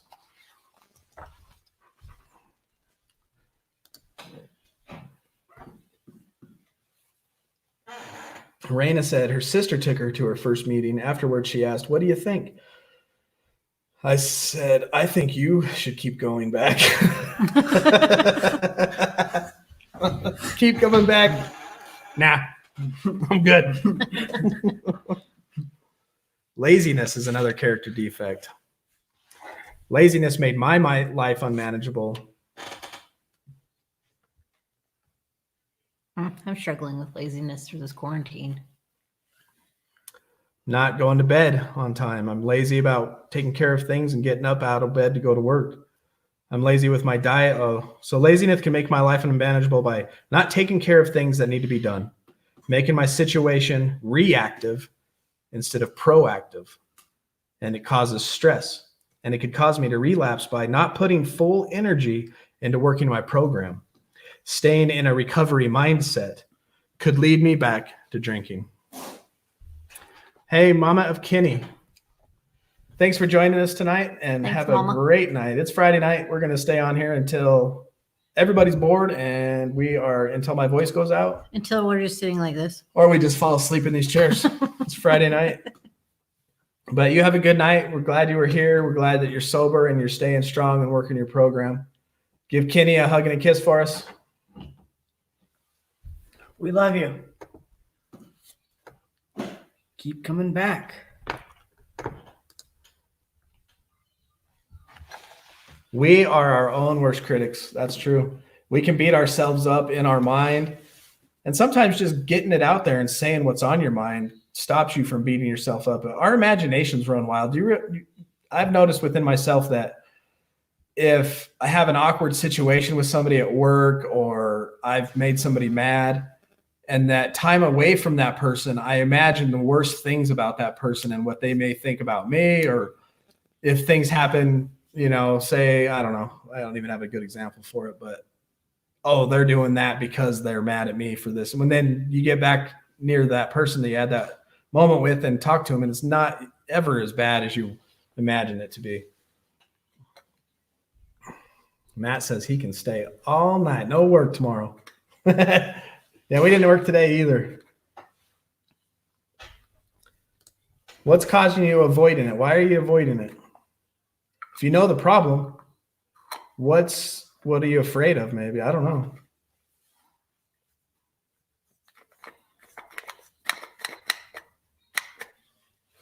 Let's look at another one. Criticizing. criticizing made my life unmanageable by focusing on negativity, not staying focused on positivity. Love you, And it Linky. could wear me out. By focusing always on the negative, wears me out. And criticizing can make me relapse by making me angry and resentful. I could end up with the F it attitude and give up and drink. False pride. False pride, man. I had a hard time wrapping my mind around that one when I first read it. But I liked somebody said on here, false pride is like only having 8 months clean, but nobody knows that. And everybody thinks you have a year clean and go get a year chip. And you're proud about it. And you got that year chip and giving everybody high fives. And really, you only have 8 months clean? That's false pride. Feelings are very hard, Lindy. Crying in the shower helps. I don't know, something about crying just gets it off. It just makes me feel better.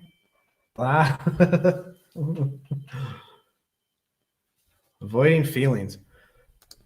So that's what we have to learn to deal with once we become sober again, is our feelings. We didn't know, we suppressed our tragedy feelings. We suppressed our sad, emotional, depressed feelings by getting high. And we also suppressed our good, happy, excited emotions too. We suppress the bad ones and the good ones. And then when our mind starts firing again and we start feeling again, it's not easy to deal with. I'd like to have you on here one day, Rayna, and hear your TED Talk. I bet it's pretty interesting. Dr. Phil show. What was the TED Talk thing? That's a comment. Thank you, Uncle T. Glad you're on. Glad you're watching. You want to join us live? Just let me know. I'll send you the link and you can jump on here. Oh, cool. Tim. Oh, cool. Tim. Nobody does. I hate emotional pain. I freaking hate it. For the first year and a half, man, when I would be driving down the road and think about the accident, I keep getting flashbacks about it. Man, I hated it. It literally made me physically twitch. Emotional pain's hard to deal with. The best thing to do is if you have somebody to process it with, do you have a sponsor, Lynn? If you have a sponsor, sit down and talk about something that you're hurting about with somebody that's wise and will listen, not criticize or minimize. Get it off your chest and process it. Think about it. Talk about it. It helps. That's why I say that. Well, we can just hear your voice, Rayna. I have to see your face. I can set it for audio only. Band-aid on my webcam. I love Rayna.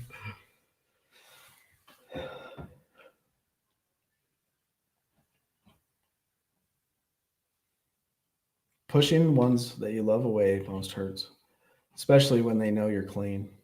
The relapse happens. Yep.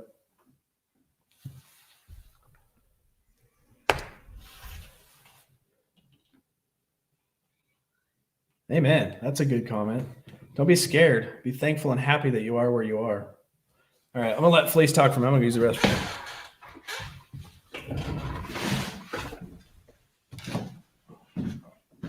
Well, welcome to the Felice Show.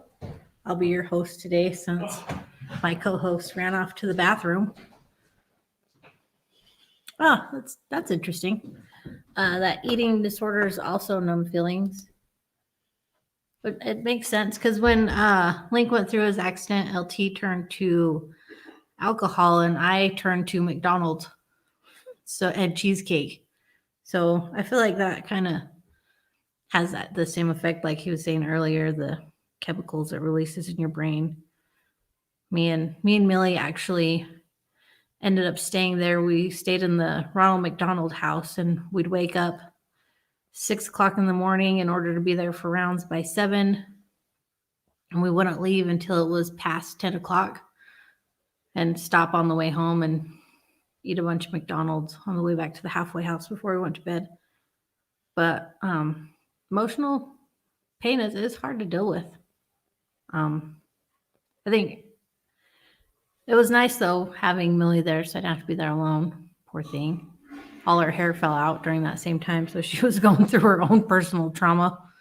So I actually let her shave my head with medical clippers, which I do not recommend because it hurt real bad.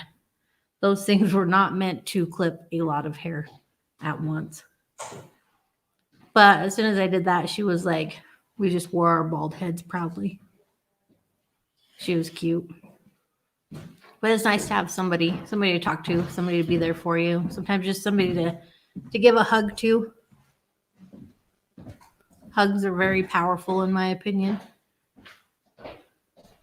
There's something about that human contact. She's very good at hugs and snuggles. Yeah. Millie. Do I have an email? I can give you my email if you'd like. Do they want your email or do they want? Matt said, Felice, do you have an email to deal with females dealing with sober douches? Haha. Oh, I'll put it. That's a It's good not idea. up We there need yet. to start your own recovery channel, babe. Yeah. Maybe we could do one day a week where it's just you. Oh man, that's scary. You get on here and you start building a following. And we'll use the same channel, but you Wednesday. Maybe we could set up a Wednesday night thing. Set her up an email. We'll have her an email up by that time we go around tomorrow, and we will start giving that out. But for now, shoot an email to this one.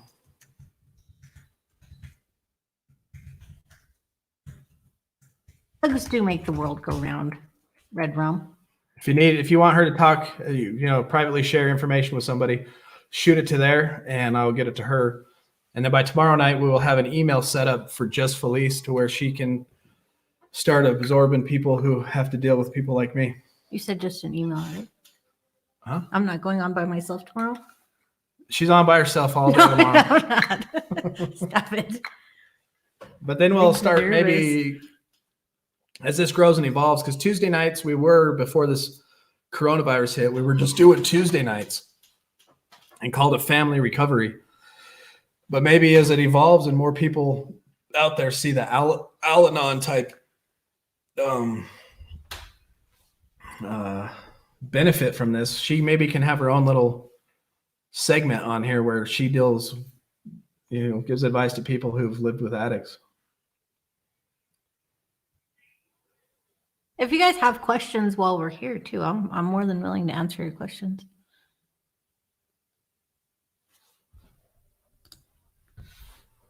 So, Matt, your girlfriend is sober, non-addict, and she had to deal with you being an addict? Is that what I'm gathering here? Because Felice knew me when she met me, I was a pothead. Then I quit smoking weed and didn't drink or nothing for quite a while, 5 years in our relationship. And then Takes a lot of patience. and then she went through three solid years of me being a flat, drunken, alcoholic drunk.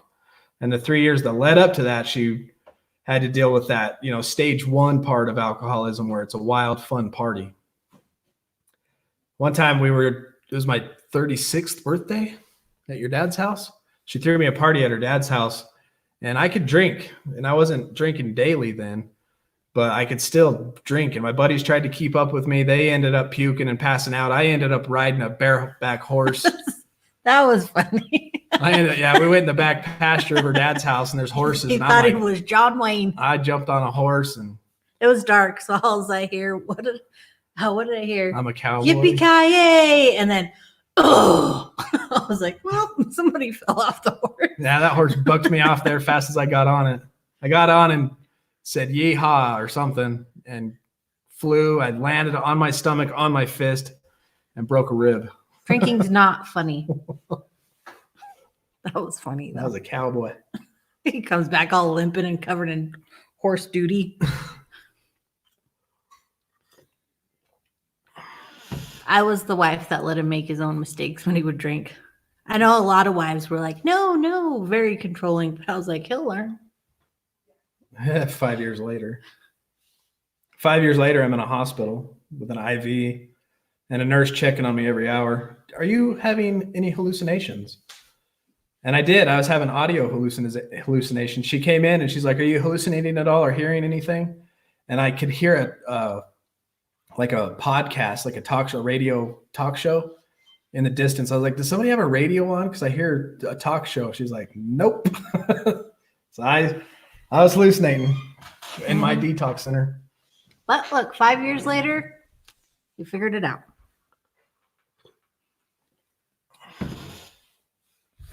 Let's go through some Al-Anon literature. I got some of that pulled up. Is your girlfriend watching, Matt? Does she know about us? Does she want to learn? Is she that committed to you? Because if I didn't have a wife that was committed to biblical marriage that we believe in, she would have been gone probably 5-6 years ago.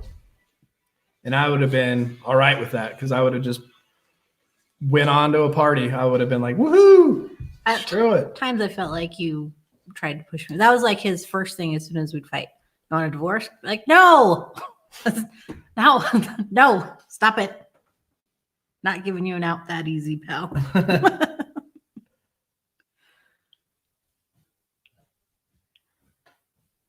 So are you Hey, still? Beavis. Sorry. Where did Beavis come from? Where's the teepee for You my cannot run from bunghole? your own bunghole. You cannot run from your own bunghole. Linky. Go look at this comment we just got. She's committed and she's still with me. So that's good. That's good. Are you still in active addiction, Matt? Or did I miss how long of sobriety you got?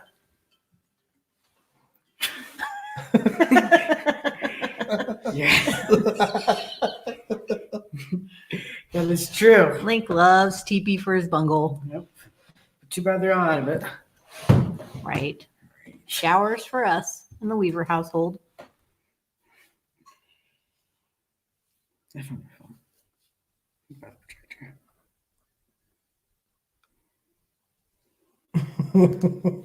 tractor. Everybody's laughing. Yeah, we all got crazy stories. That's one of a million that I've got. And what I think, there's a whole bunch of stuff Felice could teach her because a lot of times, and what we learn in counseling is they might not be addicted to drugs and alcohol, but they're addicted to our addiction. And they're in the sense an addict in that way. They're addicted to the problems. I don't know. It's weird. And sometimes she might just need someone to talk to. It's nice to, because there was another lady that was going through the same thing I was during the same time I was. And it was nice to just talk to somebody that could relate and then to have somebody else there. Because I went to counseling with another lady and a wonderful woman named Maritza. And Maritza kind of kept our heads on straight and let us talk about how we were feeling. So it was nice to just be able to relate with somebody. And so they knew how you were feeling and you knew how they were feeling. And to just relate. It's nice. Then you don't feel so alone, like you're trying to do it all by yourself, which can be very overwhelming.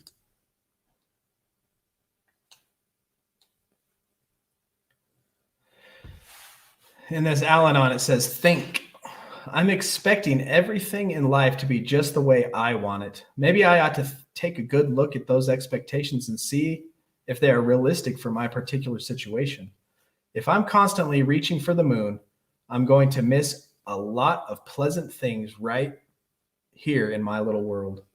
The Serenity Prayer is an excellent medicine for discontentment.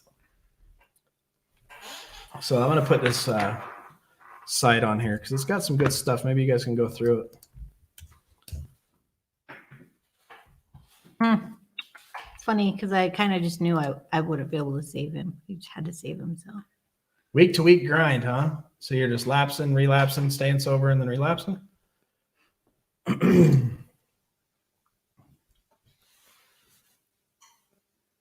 Yeah. And that's how it gets. I think the friend she's talking about is still dealing with it. I've come out and gotten clean and sober, but her husband has not. And I think she's addicted to his addiction. He's like us. He's an addict like us. He gets crazy. He gets wild. Wake up the next day. I would always wake up the next day asking, who do I need to apologize to? Was I being a jerk? Was I being a punk? And I would wake up embarrassed before I even knew what I had done because I knew I had done something or said something. Do you know what I mean? You know what I mean, Mike? Where did Beavis come from? Beavis, who are you and what's going on with you? Beavis. You cannot run from your own bungle. I'm with you, man. If you're still there, Beavis, tell us a little bit about yourself. How'd you find us? Are you an addict in recovery? Are you in active addiction? Or you just happen to find it? What? Is your name secretly Angelo? Is that you? Is that you? Angelo? Is that you, big brother? I sure That- hope so. Would be cool. Cannot run from your own bungle. Dang it, my bungle is here with me. Still needs TP. What did Polly say? Where'd Polly go? Oh, there he is. God helps those who help themselves. In a sense, yeah, I agree with that. He also helped those who were helpless and gave a gift to those who did not deserve it. Amen. And that is grace. Grace is getting something you do not deserve. Mercy is, I was always told like this: if you're being followed by a cop and you're speeding, and that cop is behind you and he lets you speed for another good 20 miles to see if you'll slow down, he's giving you mercy. Or no. I think that's great. No. No. Yeah, whatever. But if he pulls you over and he walks up to your car and he lets you go, he's giving you mercy for a ticket you deserve for speeding, right? That would be mercy. But if he writes the ticket for your speeding and then he takes the ticket upon himself and goes and pays that ticket for you, that's grace. Yes. Getting something you don't deserve. What? You need to go outside? Does somebody need to go potty? Maybe don't you want to take you outside? We want to make you take you outside? Like, take the dog out. Come on, Beavis. Beavis, where'd you go, Beavis? I'll be I back. think you can take you outside. She grabbed her ball. Careful with the wires. Go out the front Take her door. out the front, bud. Pranced right over him. Still alive? Yeah, we're still live. Oh my goodness. Hey, Lynn B, you have a good night. And you got that email address. If you need to reach out to us, hit us up. We love you, Lynn B. Now it's up to you to love you. You're in our prayers. I'm just a floating head, so. Philadelphia. There's a Millie. Thanks, bud. I need to remove those. 12 years, sweater and tie, black shoes. My grade school had 2,300 students in it. Oh my goodness. I'm on a floating head with arms. My hands. Thanks, honey. Hands. I have no hands.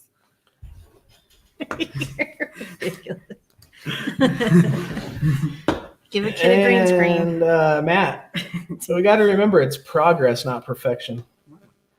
A mistake a day keeps my perfectionism at bay. Today, I will endeavor to enjoy my humanness. My sponsor's gentle reminder of progress, not perfection, encourages me to give myself credit. So give yourself credit for what you are doing. Lynn B, you too, if you hear that, what are you doing for yourself and that? Give yourself credit and be great. Like Uncle Tim said, be grateful. Yes. For how far you've come, for sure. Somebody just popped back on. Is that you, Beavis? I want to talk to this Beavis. Angelo! Do you think it's secretly Angela? I don't know. I bet it is. He loves Beavis and Butthead. I bet it is. Big brother! I did ask my brother to watch tonight, but he did not want to. Wow. I read a question. Wow. Uh-oh. I lost my chats. Good night, Lynn. All right. Night all. Night, Lynn. Okay. Philadelphia, cuz. Oh, I read something the other day.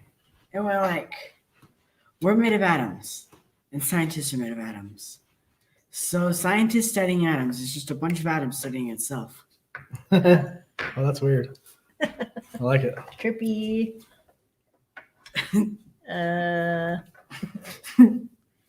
He's leaving me hanging, y'all. I like it a lot. Let it begin with me. How I respond to someone's lack of interest in Al-Anon may convey the message of recovery better than any detailed personal testimony. The problem is that those who need it don't always want it. We can share our experience, strength, and hope with them and be a good example of Al-Anon recovery by practicing its principles in all our affair. What's up, JJ? What did Matt say? Bye, JJ. JJ Griffin, how you doing? First time I think I've seen you here. Yeah. If you're a recovering addict, tell us your drug of choice and what's up with you, or just hang out. Who is JJ and how the heck are you? I don't know who JJ. It's hard to see the good when you fail so bad, especially what others will think. Yeah. Hardest part for me, what people think. Yeah, I still struggle with that too at work. Nice, recovering heroin addict. What's your sobriety date? How long you been clean? How'd you find us? How'd you find this channel? Oh, maybe you got the link. Maybe that's. Rayna says hi, JJ. Whoa. If you take that N out of heroin, it spells hero. Yeah, weird, huh? Yeah. Are you afraid of what I'll think if you fail?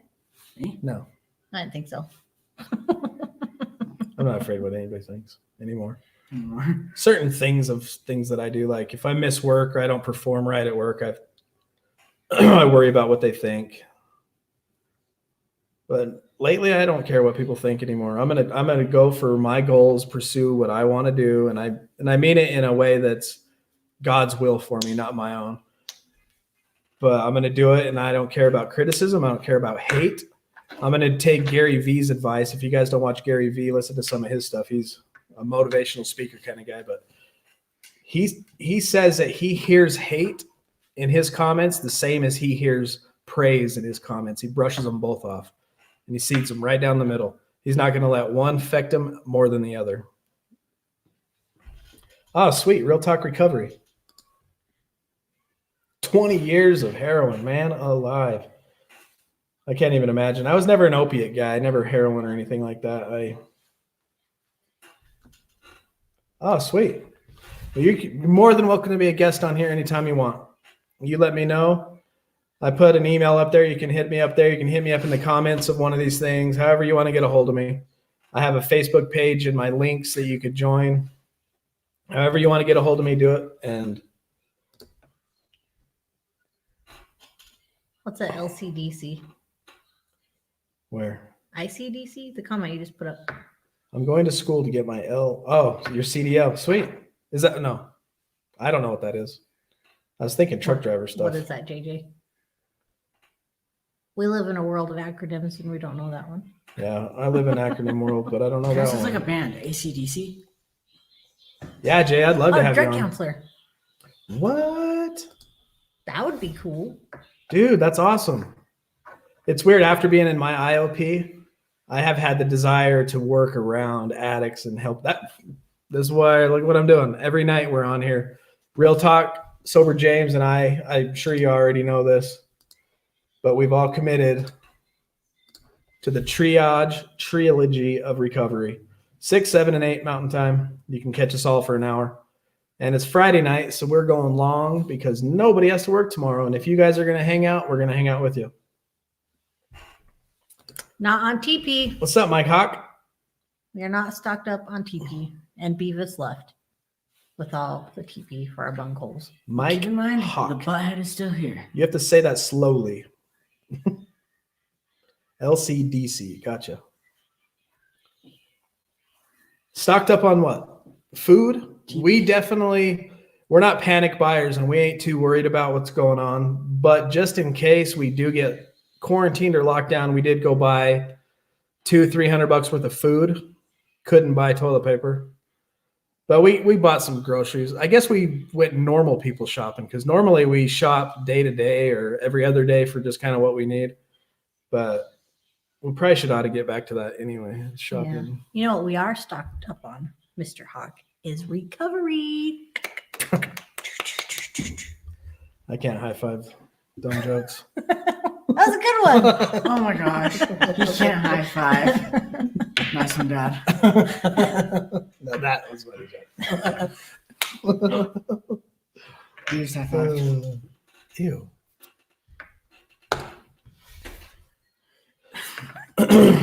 Well, I normally work most nights as a manager at restaurants, but due to this, I am temporary. Oh yeah, That was one of our spelling. we got kicked out of work Friday or yesterday. She didn't go in, and I got kicked out early because our son had a fever. Laugh is a spelling word. Mike Hawk says 60 rolls of TP and 100 cans of food. Dang! How much for a roll of TP? Are you on here slinging TP? JJ asks if we are. In recovery. He is a recovering addict, and I am recovering from an addict. Same here. So in a sense, we are both in recovery because, as you probably are learning in your counseling, that it's not just the addict that needs to recover, but the effect of the addict permeated the whole family, and the whole family needs to recover. But she was never an addict as far as drug use or anything. I got her drunk once or twice. I did give her a special brownie one time. Walking down the hall, I could have done that all night. It was a trip.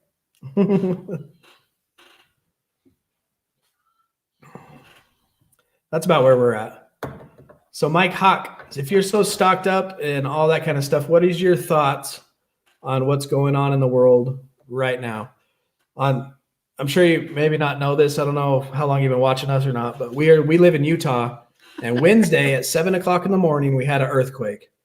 So on top of the coronavirus and all that crap, we had that earthquake, and for a minute there, it felt like the world was ending. It was kind of scary. It was kind of neat to feel the powerlessness, though. And I loved watching all the high ups and everybody have to evacuate the building, and titles and all the whatever are stripped away from everybody. We're all human in a powerless, shaken world. I loved it. It was awesome. There are advices.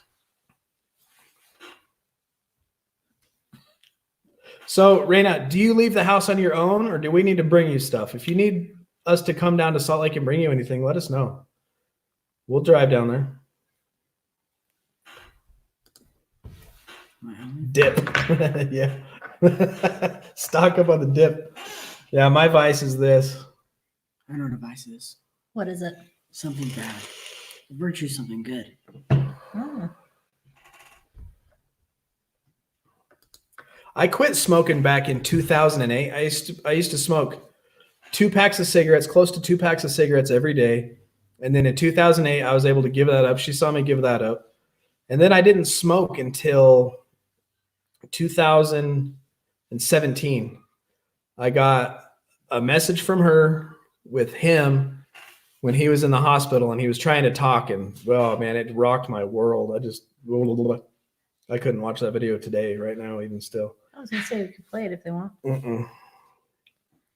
But I watched that video and I ran outside and grabbed a cigarette, and it was the best cigarette I ever had in my entire life. It's funny because there was 2 totally different perspectives on that video, because he had come home and wasn't seeing the progress I was seeing. So I was seeing the progress every day and was like, man, this is great progress. He's talking, he's going to eat some food today. And I was excited about it, not thinking that from his perspective, it was going to crush him, because it was just a totally different perspective. What's up, Chad? Glad you're on here, brother. Dr. Not Pepper. sure if you know this, but we are going live, us 3. We've been going live all week, and we are going to continue to do this until this whole Corona thing is over with. But 6, 7, and 8 o'clock, you can catch recovery, chit chat, talk. I go through literature. We do the Serenity Prayer. I read stuff out of staying sober. I got stuff pulled up here. We go through and chit chat and talk. I'm glad you're on here, brother. That's awesome. I talked to Dell, and he's going to come on here next Wednesday live, and he's going to give his story and stuff, and he's going to come on here live with us too. So Chad, if you want to come on our channel live, more than welcome. You know I'd love to have you. You could even come on live right now if you so desire. You ever tried to commit suicide? Dang it. But it's God's will, JJ. It's God's will that you graduate in May. And maybe it's a good thing. Do you have a job lined up for your new endeavor, for your new counseling sesh, or your new career, I mean?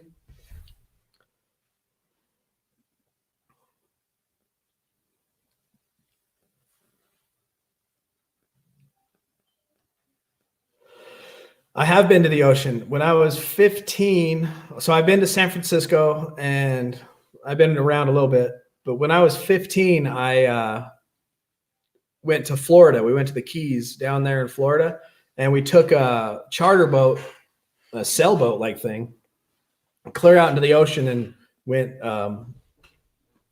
snorkeling. It's amazing. And I was curious about the salt water and how salty it really was. So I took a mouthful of it. Holy cow. I didn't realize it was that salty. So I almost died. I want to take the kids to the ocean. And Chad, dude, what I just posted up on the screen of your comment is exactly why this 6, 7, and 8 o'clock thing is happening. You got Real Talk Recovery. She's got her personality and her optimistic view on recovery and how to do maintenance and use Suboxone. And she's got awesome views. And Sober James, he's a recovering alcoholic with 4 years under his belt, who's had, just like the rest of us addicts, rock bottom stories of homelessness and car crashes and comas. And then Chad, you know my story here on Recovering Addict and what we do. So we are here every night until this Corona, every night at 8 o'clock Mountain Time, you will see us here. Jeez, it's already been like almost 2 hours. Mike is in Buffalo, New York, around here, not talking things too seriously, still out and about. I'm under 30, so it's not high risk. But older people are high risk, so tell everybody to go in the house because they can spread that stuff to people who are high risk. Just like all those people in Florida still doing spring break. Come on, guys. Thanks, Chad. Oxford Outreach, and then you're going to be working with mental health and addiction. And he's sweet, man. Jay, once you get all that stuff going, keep us in touch. Keep us posted on where your progress through all this, so I can follow you around and get you on the show and we can talk about it. Just make sure we stay connected. That's what I'm saying. And the more we search each other's social media stuff, the more connected we will be. In the link in the description of all my videos and this video, once it's completely posted to YouTube when we're finished, is a link to my Facebook page, private group.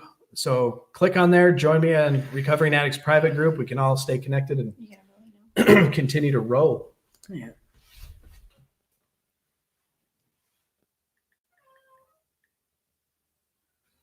All right. I'm going to hold you to that, Matt. Where is it? But I would suggest, and I'm not suggesting tell it to the internet, tell it to the world, or tell it to us. But get a sponsor if you don't have one and tell it to him. I know Chad Lindell that's in the comments here.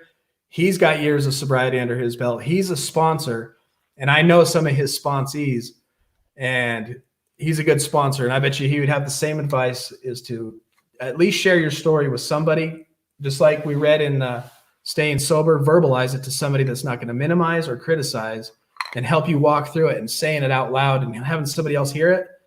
There's healing. There's somewhere healing in that. I don't know if you've done that yet or not, but that would be my advice to you, is to at least tell your story to somebody that you trust. I would suggest somebody in recovery, somebody that would want to be a sponsor. Find an old timer, somebody that ain't afraid to put his boot up your butt too. I know that's the kind of person I need. And my sponsor, he lays it out there. And I also see a different counselor every once in a while who's a pastor out in Salt Lake, and he'll tell me the hard things, the stuff that I don't want to hear, but then you meditate on them later, and it's exactly what you needed to hear. Shout out to Gospel Grace, Salt Lake City, Utah. Mm-hmm. I got a If quote you're in that the relates- area, we recommend Gospel Grace. I got a quote that relates to this guy. A year ago, you would never picture my life the way it is now. I thought you were going to start rapping. Yo, picture this. A year ago, I would have never knew.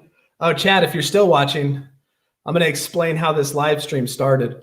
So, I do my normal YouTube videos, right? And we decided to start going live on Tuesdays, and we called it, let me show you my backdrop. We called it Family Recovery because Fleece was never an addict. So she comes on here to hopefully help people like Matt's girlfriend who had to deal with an addict like she had to deal with me. So the family recovery, because we all recover.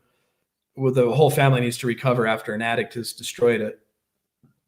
So she's on here in the Al-Anon spirit, and I'm on here in the recovery spirit. And then the coronavirus hit, and Monday we decided to commit to every night.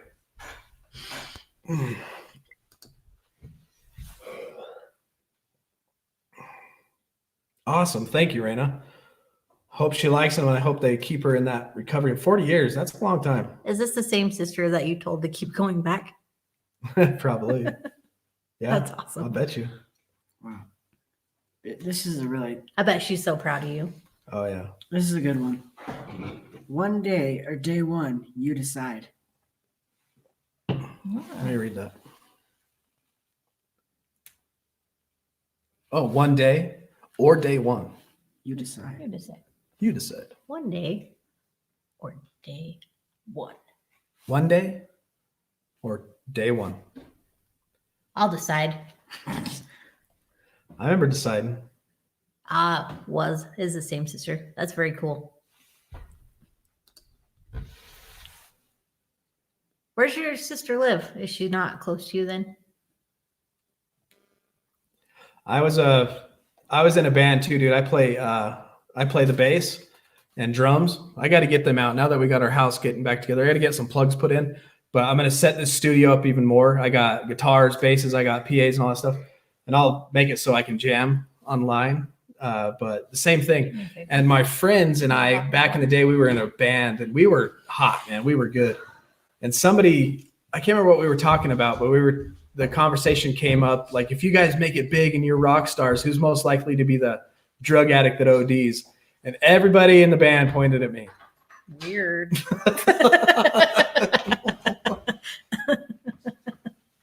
And we were partying, but I was never I hated opiates. I hated pain pills. Like, I hated that crap. But meth and meth, weed, and alcohol. Meth, like you guys heard, took me to jail. Felony, second-degree felony burglary. Alcohol took me to the detox hospital.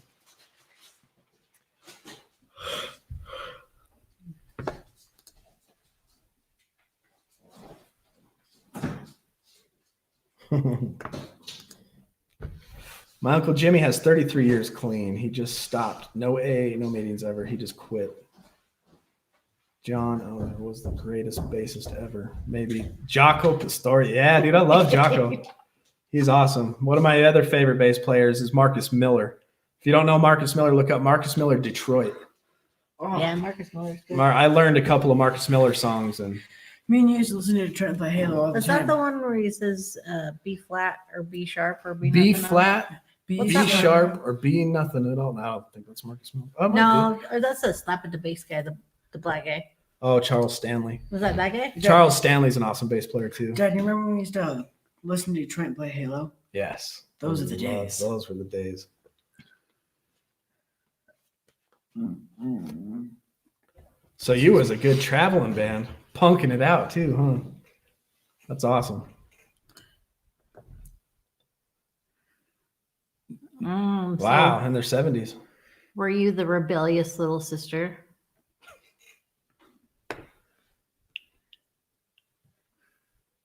Jay, it was only about opiates and benzos. He hated uppers. Really? We're completely opposite drug users, that's for sure. It's our biochemicals. Stanley Clark is awesome. Yeah. Did I say Charles Stanley? Yeah, Stanley Clark. Charles Stanley's a preacher. He's a preacher, yeah. Charles Stanley, also good. Yeah, he's good too. Geddy Lee. Heck yeah, Geddy Lee's awesome. About 2 years ago, I was an outpatient recovery place for ALC weed, alcohol and weed. Was in for about 6 months with weekly drug tests. Haven't been able to stay free. I don't drink every day, but I find myself craving alcohol. So you don't drink every day, but you are drinking? So you still are in this active addiction? Is that what you're trying to tell us?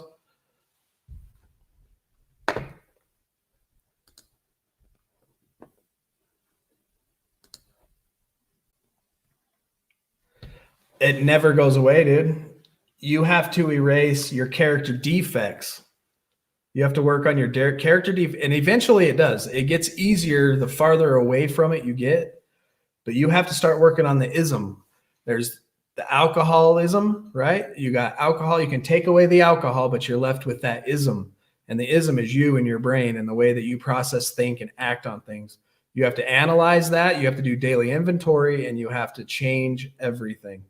And then a year or two later, you're going to find yourself going, I haven't craved alcohol for a while. You might have some triggers. You might run into old situations. And just like the other day when that earthquake hit, I was triggered for about a split second. It didn't last long at all. I mean, just the thought was like, just passed through my head of going to the liquor store saying screw it and partying. But it still was in there. Ooh, here's something I like to say. I'm an ADD and too hyper, and that's what the uppers did. They actually brought me down. Well, here's something I like to say. You cannot drink today, but you can drink tomorrow. But Tell tomorrow, yourself. Okay. But tomorrow never comes because soon tomorrow will be today. I can't drink today, but I can tomorrow. And then tell yourself the same thing. I can drink today, but I can't drink tomorrow. Every day in the morning. Yep. That was some advice I got from a guy that gave me this coin right here.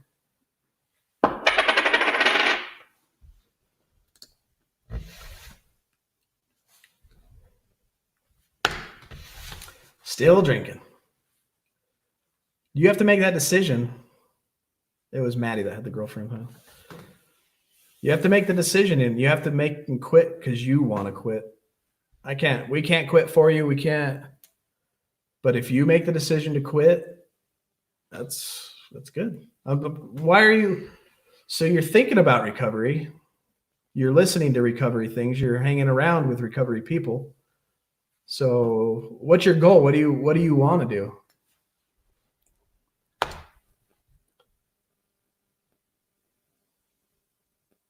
You uglified it, Rayna. So Rayna looks at alcohol and sees a hangover. So that's a good point that Rayna makes for how do you get drinking, erase drinking out of your mind, is you uglify it. I knew that, but I didn't think about it. And Rayna brings up a good point. She looks at alcohol and drinking and sees the hangover. So that's uglifying it. Think about where it leads. You know, it always leads me to doing something stupid and breaking my wrist or my knees or something. So I have to uglify where the outcome will be. That's that playing that tape through. Playing the tape. Struggled for years, but 3 years ago, I was living in Austin, Texas, the greatest city in the world. Spoken like a true Texan. Yeah, from Texas or something.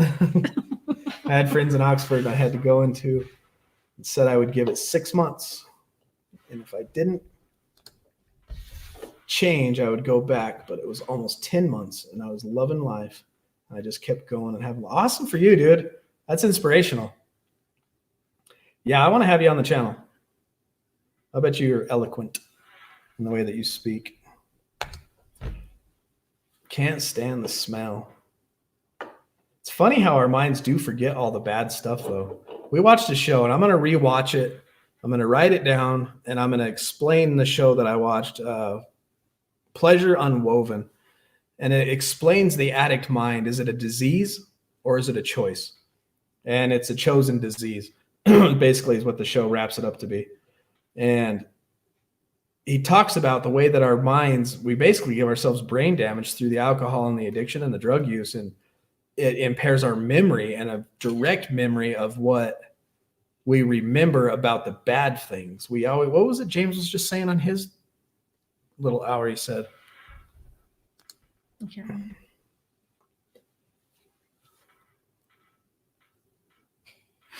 They slow it down in the end and only you. Yeah, so we had a guest on yesterday. His name's Ray, and he was in my IOP with me, and we watched him, and he has a full resentment. He admitted it of being led to an IOP, being in whatever when you get put in there, and he was pissed off about it the whole time. And He felt forced. he into felt it. forced into this IOP. So he wasn't quitting for himself, and he's relapsed. He just relapsed a week ago.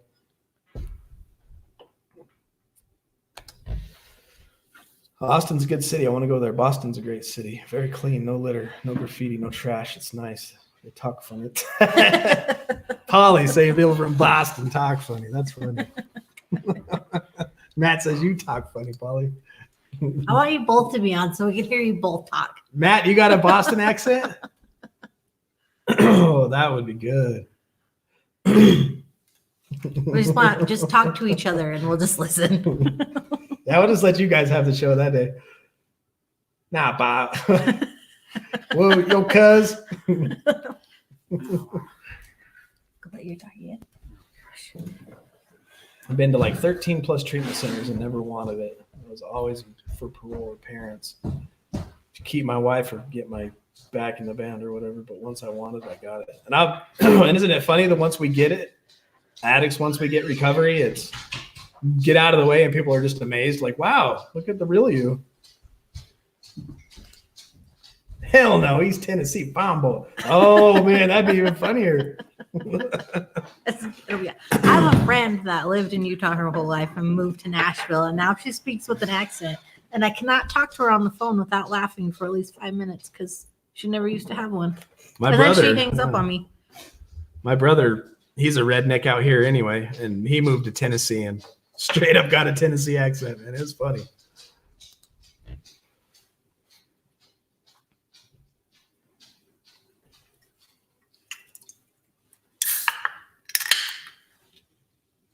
We can, I was reading his last one. Mike, we can be deep and personal with a sense of humor. Oh, let me change my battery real quick. It's going to go dark for just a second, and then it'll come right back on. We need to talk about the deep personal things. To-do list. Go to Please. the pet store. Mike's got a to-do list. Buy bird seeds. Ask how long it'll take for the bird seeds to grow. Wait for the reaction. Oh my gosh. Hold on, read it one more time. To-do list. Go to the pet store. Buy bird seeds. Ask how long it'll take for the birds to grow. Wait for the reaction. We should try it. You back on? Yeah. Yes. That's funny.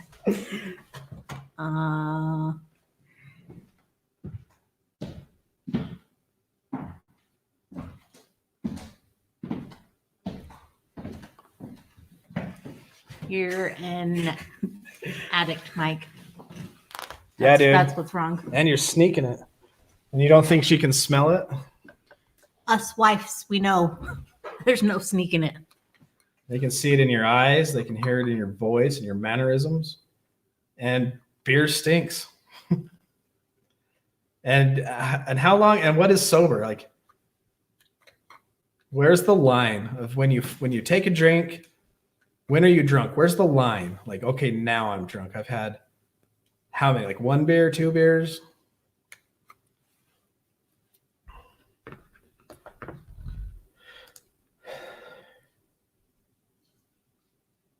No, bro. That's why we're here for. Let me read this one more time. Start talking to people who are not going to accuse, criticize, or minimize. That's us. It's everybody in the chat. You need to talk about what you're experiencing. It will help you look at your situation more realistically. It will help you bring internal symptoms to your conscious awareness, and it will give you support when you need others to rely on. Express as much as you can about what you're thinking and feeling, even if it seems irrational or unfounded. That's why we're here, bro. You speak what you need to speak. If you have to get deep and go there, we'll go there with you. We're having fun because that's what we're doing, and we'll go anywhere we need to go. I'm sure everybody in the comments will follow us all and follow you wherever you need to go, except to the liquor store. Yeah. My wife won't let me. Well, you're a grown man. You can do what you want. I just expect you won't want to. Well, this is a good one. Sniff. City boy with some chew in his mouth. That's funny. Yeah. See, Rayna says, don't be sorry, Mike. See, Matt says you're awesome, dude. Let it flow. It helps. Helps us all.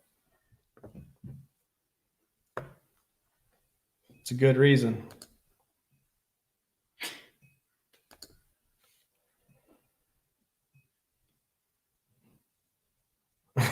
Isn't it funny how we think we can hide it? That's why I never hit it, because what's the point? It's going to be obvious.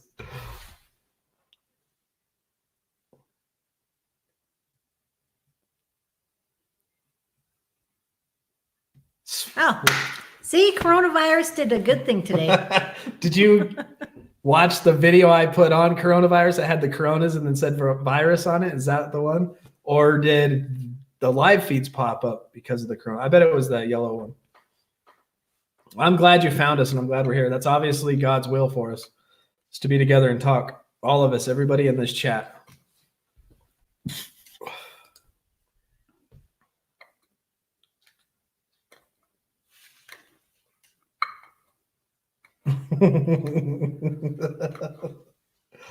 What about the food? Polly, you forgot about the food, cuz. Italians. Which way do you like hold your hands when you talk? Because they're like an attitude. Dude, that's so true. And with how short our lives are, man, we better take advantage and be grateful for every minute. I've had people at work tell me, quit being so positive. Oh, I said that like Polly. Polly's here. Polly, you came out of me, cuz. His essence is among us. I had a guy, he came up to me, he's like, man, I can't wait to go home. Oh, he asked me, are you ready for the weekend? I was like, I'm enjoying right now, I'm enjoying right now today. He's like, why are you so positive all the time all of a sudden? I was like, it's because I pulled my head out of my ass and quit drinking. I never hit it either, Rayna. We would have probably got along just fine. That's Philly and Austin War. Life is fleeting. What does the Bible say? Life is like a vapor. It lasts for a minute and then it vanishes away. I always think of generations of people like this. Just we come and go. Come and go. Nothing new under the sun. So what do we do with our life today? This minute. Every second. What's that song? 3,496 seconds. PMA. That's awesome, dude. Positive mental attitude. I know that song too. I like that. Yes, you would have. I'd have been like, get in the car, we're leaving. Get in the car. We're on to the next party. We have some neighbors across the street, and her husband didn't drink or do drugs, but his wife, her name, well, I shouldn't say her name, but she was my party buddy for a couple of years. And then Felice and her husband, he would always drive because he didn't drink, but me and her we would be drunk off the hook. Man, we had some good times though. The first year it seemed fun and bearable, but then the second year it started getting old. The third year I was just done.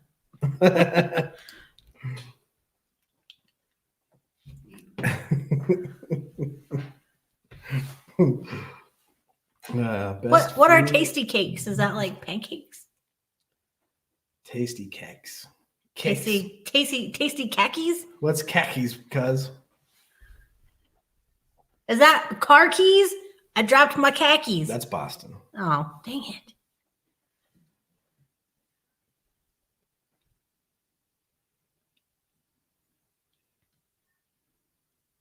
Bad brain started that, really.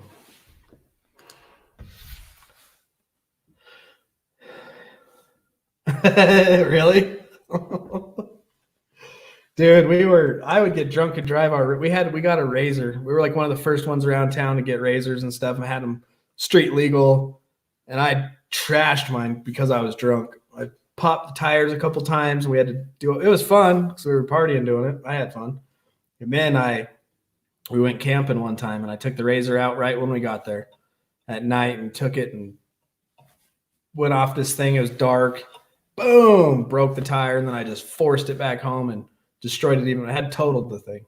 Oh, I was so mad when he got back. He was like trying to put it on the trailer and it was all funky. I was like, just turn it off. I didn't. Well, just wait a second and calm down because he gets so angry. He I had was to breathe for a pissed. minute because the tire was all stuck. Tire was up in the passenger window, basically. Pretty sure there was bears. Bears? Remember there was like bear claws on the tree? Like scratch marks. There's It could have been definitely deer antler things. I have an interesting question. If Cinderella's shoe fit perfectly, then why did it fall off? Good question. Do you know in the original story the other sisters cut their toes off? True that, man. I really didn't get mad that often. I don't think.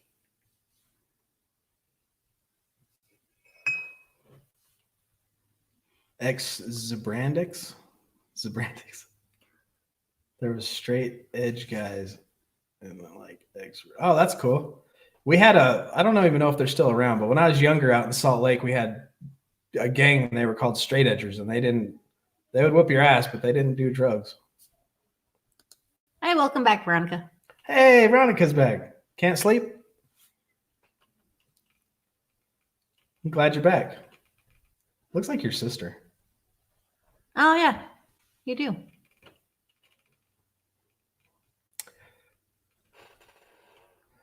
We're starting a clothing brand as well. It's called Recovering Addict. Imagine that. I actually put in to trademark. I bought the trademark for that name, Recovering Addict. It's rebranded X. Did I say that right? I think it's Zabrandex. Zabrandex? Brandix? And Rayna are old. Like you say, rebrand. Like you rebrand yourself, but you put the X, rebrand X. But I put it all together. Okay. X rebrandix. Oh, I like it. That sounds cool. What's up, Murd?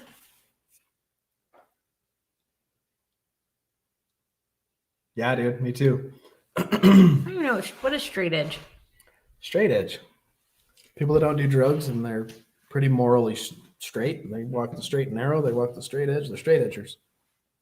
You're a dork. I'm a straight edger. Wait, You just said a so. goody goody. You just heard him say that I was a straight edger And if you went by to definition. Mormon church, we would call you Molly. am I a straight edger? No, you're a good boy. Well, no, I'm not, because I have to take TDADP. Well, it's not any fault of your own. So what have we been talking about? We've kind of been all over the road. Who was hurting? That was It was Mike. Mike. So we got Mike's a having a guy hard in the time. channel. His name's Mike, and he's wanting to quit, and he's struggling with quitting. And I we did just say been we're old, Rayna. talking about Yeah. that, how it's good to get everything off your chest. It's good to verbalize. It's good to say it to people who aren't going to criticize or minimize. It's good to have friends and family that we can recover with, because like I always say, we recover better together.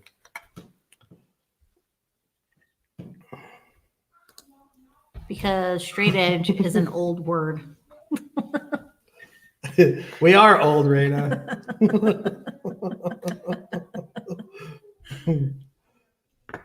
Where did Mikey go? Did he leave? Yeah, where is Mike? Oh, sweet. But JJ, I did notice in this crisis with all the empty shelves, the vegan shelf is still full. What's up with that? And the gluten-free shelf. Oh, he's still here. Sweet. Anything else you need to get off your chest there, Mike? Look at Veronica. Veronica has 5 days sober, and she's battling the bind right now. And she's struggling. The real life starts smacking you around. You're raising little brats like this, you know. Haha. I'm kidding. She's in there. What game did you My say? 8-year-old daughter, When she's a was handful, it I'll tell you pregnant? what. Never You know, is. in real life, hit you. No. And then you got to deal with it. And then especially if you're like me and you've destroyed a bunch of stuff, when I was an alcoholic for 5 years, we moved into this house 5-6 years ago, and we started doing improvements when we first got here. Then I started drinking. I let the backyard go to crap. The sprinklers went to crap. Everything went to crap. And then once I got out of my drunkenness and active addiction and alcohol, I look around, and not only do I have to deal with real life and what I'm doing daily to live and move on, I have to clean up this huge freaking mess. My reputation at work, the relationship with my wife and kids, and everything just gets really overwhelming right there in the beginning, dude. And Veronica, I'd feel you, man. I know. I'm only 6 months clean. I should have. Where's my phone? Oh, Veronica, I was going to tell you, well, LT was in his IOP every day. I felt like I seen him more during that time than I did the whole time he was an alcoholic. As weird as that sounds. Even though he wasn't home and I'd see him at work or at home at night, I still saw him more because when he was drinking, it wasn't him, somebody else.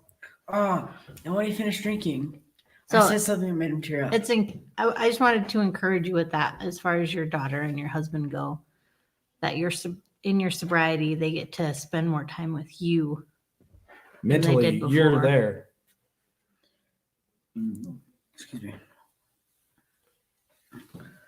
When my dad was like a few months into the IOP program, I said something that made him tear up. I said, "It's good to have my real dad back." Yeah, not as drunk dad. Because that's all I was a drunk dad. Neglectful drunk dad. Piece of crap. Neglectful drunk dad. That was me.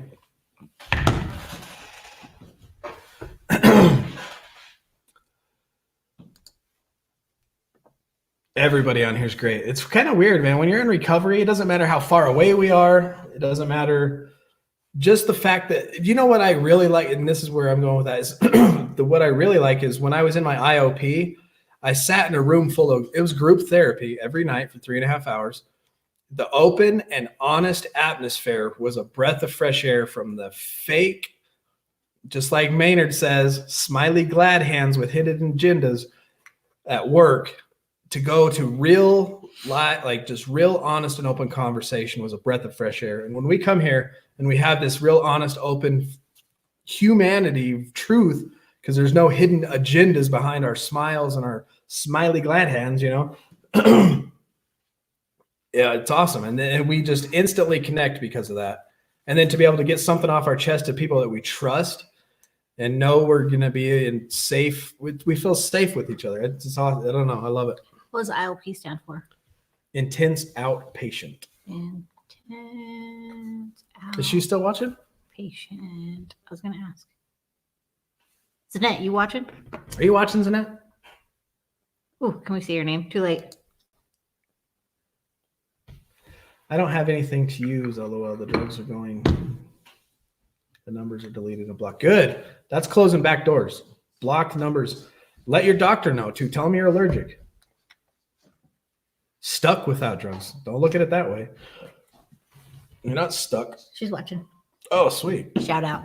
We love Zanette. Mama, Love you, Zanette. Yeah, Zanette. I don't know if you knew this at the same time, but man, I went off the hook without, I was a meth addict and went to jail and all that stuff. But 5-6 years ago, I started drinking and it turned into a fifth a night and gallons on the weekends. And until I had to check myself into a detox center because I could have died.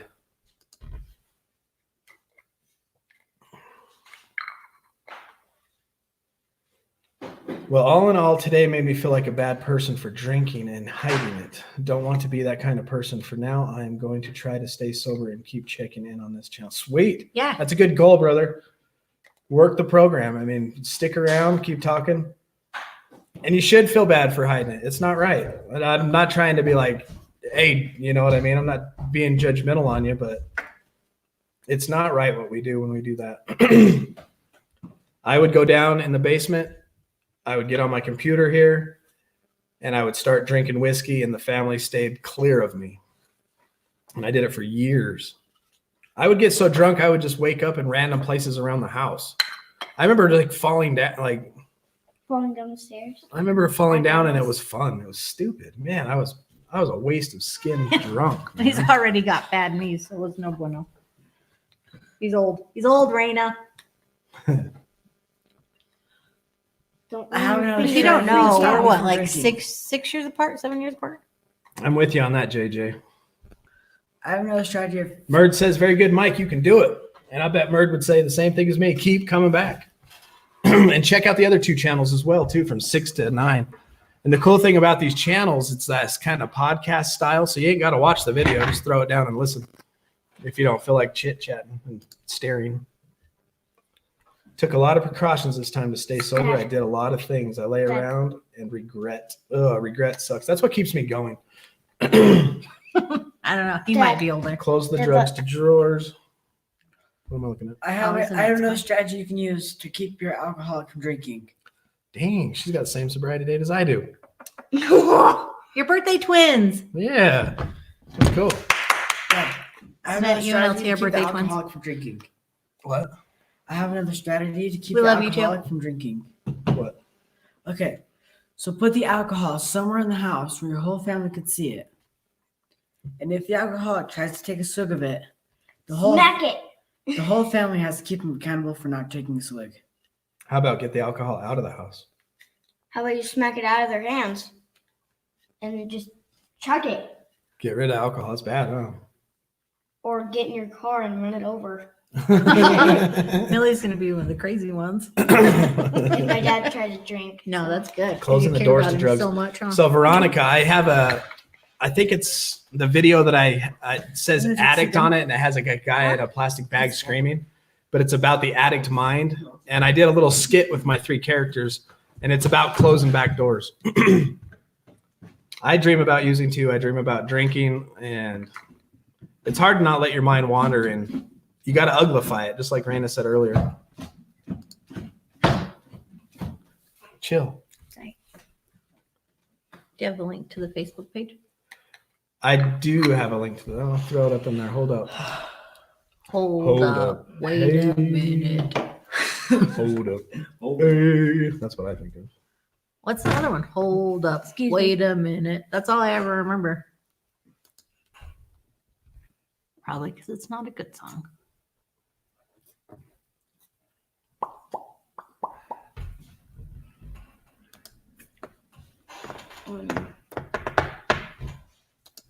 Can you make this smaller so I'll fit on my wrist? Did you get to read your joke you wanted to? Bud? I think so. Sweet. Oh, Rayna says she's older. No. Keep fighting the good, Mike. The good fight, Mike. Nah, you're probably only what? Anyone like dream 38, about Rayna? using Veronica? Ask them behind in the comments. Yeah, catch up. How far behind am I? Like Oh, there we 2 go. comments. Polly said he had a dream last week about pills. His Uncle Joe Pinch. Everybody out there named Polly and Joe asked me to go his to. whole friend, all his family's Polly and Joe's. I opened the trunk and found pills in his trunk. I took some and put them in my pocket. Oh, your addict was awake while you were sleeping and Well, that's creepy. playing movies for you, huh? It's like the No, addict plays that's so movies for crazy. you. Crazy. Dad, if you were dreaming about that, I would pour water all over you. Tell us about one of your dreams, Veronica, and how you felt when you woke up. Oh, hey, Zanette figured it out. Zanette! I don't even know her. Atta girl. There's Zanette. This is family right here. Really? But she's in recovery along with everybody in this channel, everybody on the screen. She just told us she has 158 days off of heroin. That's awesome. Mom, who is Zanette? Zanette, I don't know if you saw it on my channel. I interviewed 2 ladies, Diana and Whitney. Yeah. Who? Go down there and listen to their story.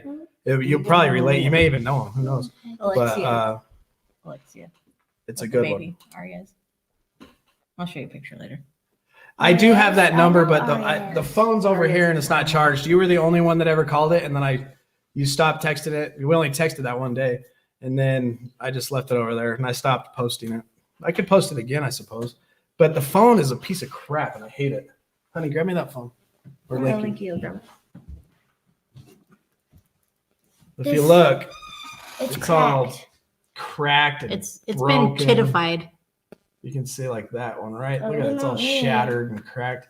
So I just threw it to the side. And You're like, I'll use it for my ringtone. yeah, that's cool. And we only have the same sobriety date, Zanette, because look, if you see my key tags here, it's white, orange, and then it goes back to white and orange again because I relapsed in 40. No, it goes to green too. Well, that's after my relapse. So I should have more, but my addict told me to go drink some whiskey to prove I didn't have a drinking problem. Can't play with her, Daddy. Oh, yeah, you thought Polly's was telling real story. Yeah, good thing he wasn't. Sweet. We got Maddie in the recovering group. I'm going to approve that right now. Bam. Approved. Hi, Megan. JJ says he's 41. He got mad about all the time he wasted, but then realizing how great. So, JJ, let me ask you this. And I asked this question to everybody that's been through a ton of addiction and tragedy. Would you choose right now, if you could go back and do it all over again, to go through the hardship, the addiction, to be the person that you are currently? Would you go through all that again to be who you are now? Yes or no?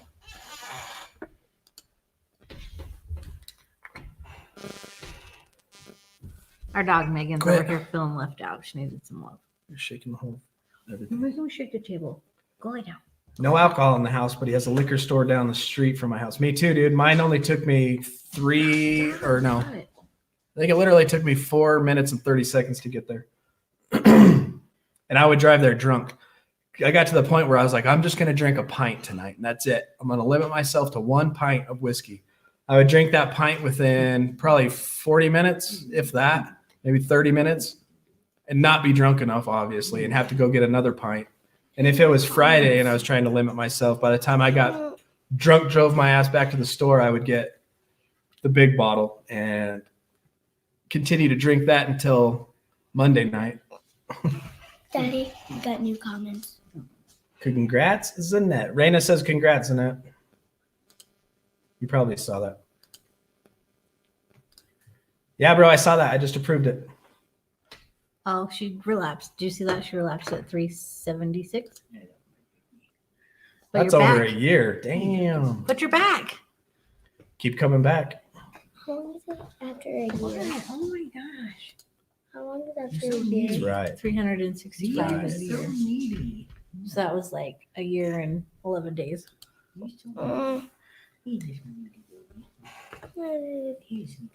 I do. I like both. And I get. But I like AA meetings better than NA. Look at your. Why are you so needy? Oh, baby. You love her.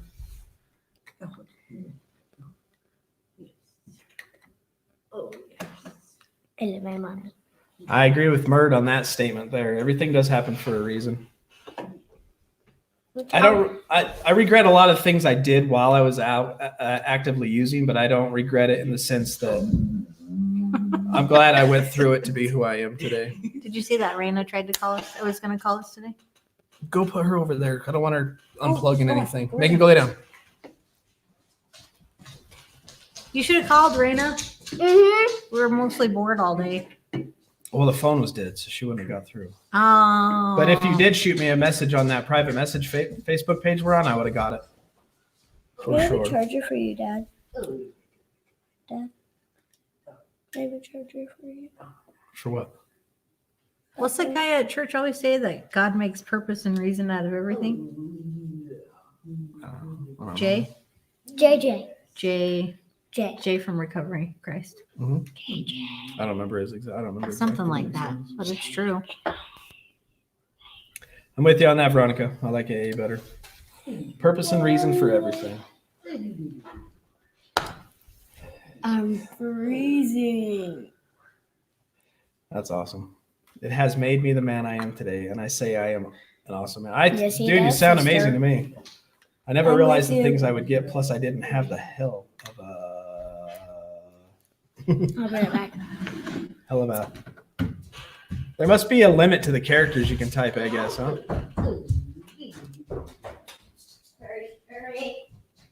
Amen. Jeanette, I'm inviting you to church when it opens back up again. Do you know what sucks?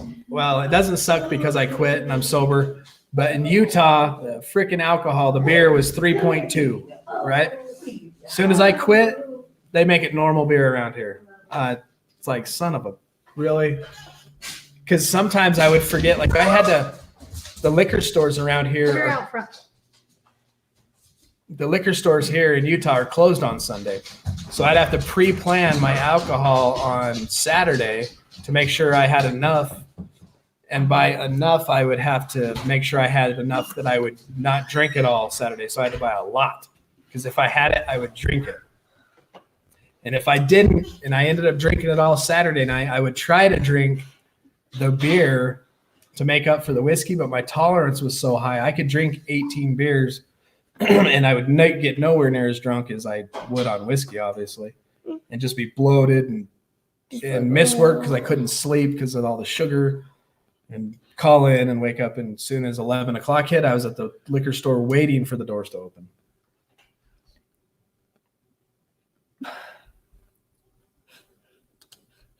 What if my hair was green? Mom, what if my hair was green? Jeanette, you got it from Jay from Recovery in Christ? From Genesis Project? I had a hello.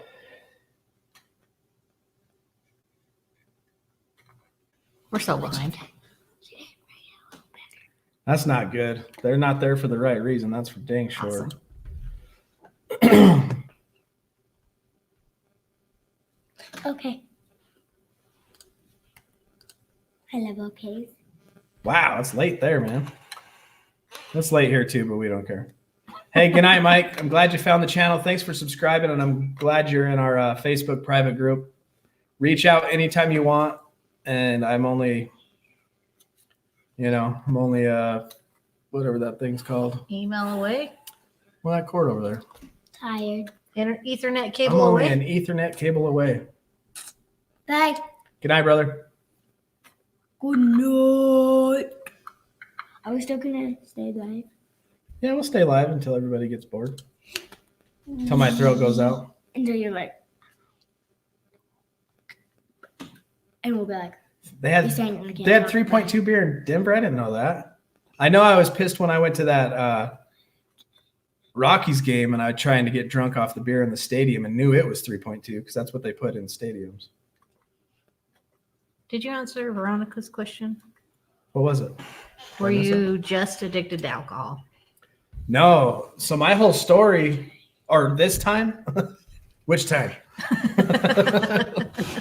I've been an addict my whole life. I just didn't realize it until later in life. But I started using drugs as early as the rest of us in our early teens. You know, my first time smoking weed was early teens. And by the time I was 16, 17, I was doing acid, sniffing crank, smoking weed, just whatever was around. I was doing it. And I was obviously drinking the whole time. And then by the time I came back to Utah when I was 18, because I got in trouble for theft and all that crap out there in Michigan, came back to Utah at 18 and didn't quit nothing. I kept partying, taking any drug that was put in front of me. I was doing it. I remember being in Vegas, smoking crack. I remember doing and all kinds of meth down there, and was introduced to meth. And once meth got a hold of me, I threw all other drugs and alcohol aside. I didn't smoke weed. I didn't drink. It was straight meth. Give me meth or give me death or give me meth so I can get death. And I did meth, and it took jail to get me off of meth. A year in jail and 2 years of probation. Once I got off probation, I started smoking weed daily. And then by the time I was 33, up to 6 months ago, I was drinking a fifth a night and gallons on the weekend.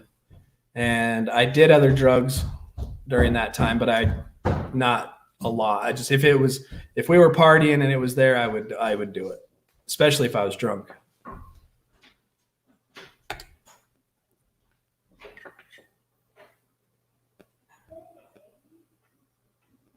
Yeah, I like the Al-Anon NA. The Al-Anon at 8 o'clock on Fridays. That's a good one. There's a lot of people there, but that's a good one. But my favorite, I like the NA meeting on Wednesday night at Action Recovery in South Ogden too. But my favorite one is AA on Friday nights. That's my home group, and I'm the GSR for that Friday night AA, which is not open right now because of this coronavirus, which is why we're doing this. And it's why we met Mike. That's how we met him. That's awesome. I'm glad I did that video now. That video was just it's funny.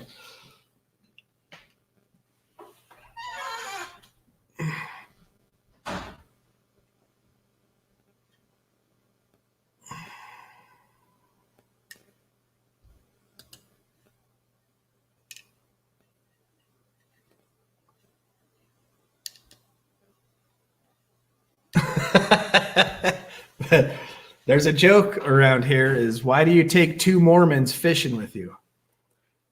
Because if you only take one, he'll drink all your beer. Gosh.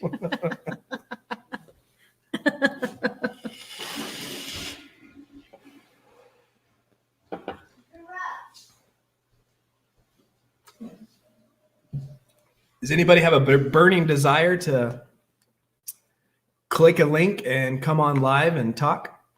If I send you the link, you click it and you can come live. I will put it in the comments. So if you feel up to it, click it and say hi.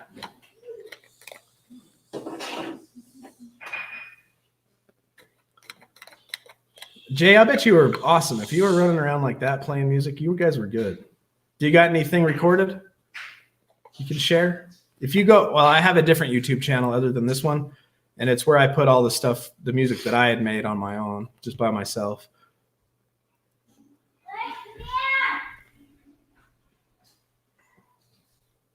Rayna, Rayna, Rayna.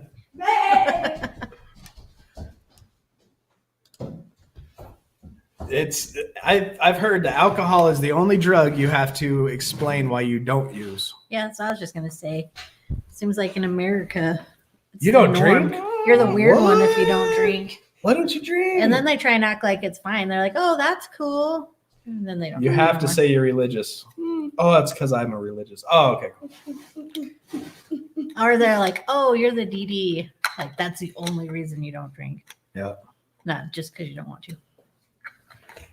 They have to make an Too shy. excuse for it. She's too shy sober to get on and say her story. It's all good, Rayna. You don't have to. It's way too long.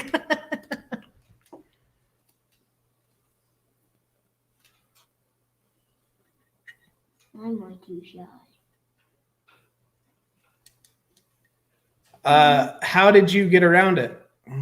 What kind of higher power did you choose? What did he tell you? Do you want to jump on here, JJ? More than welcome. Click that link. I'll pull you on.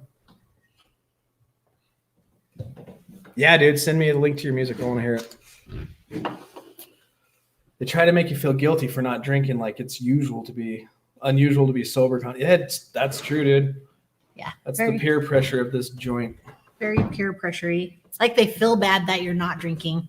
Weird. It's really the opposite. It's they want you to drink so they don't feel guilty. Yeah. I loved being at parties where everybody was drinking because then I didn't feel guilty.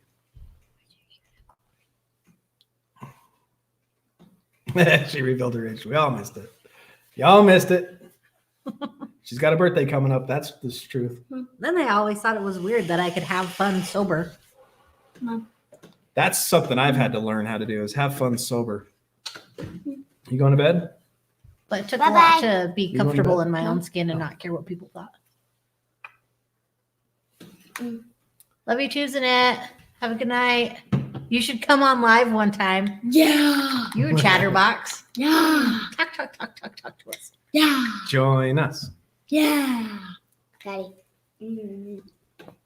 Thank you.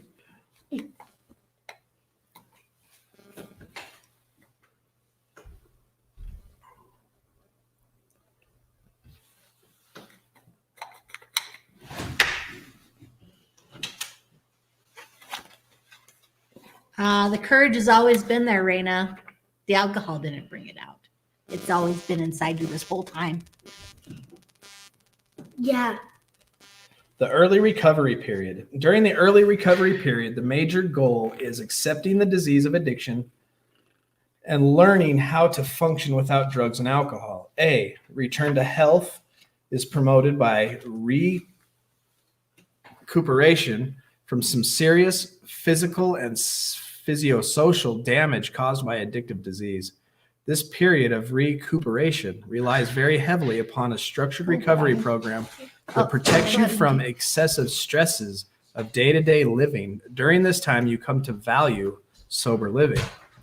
The structured recovery program allows for a period of physical healing to occur.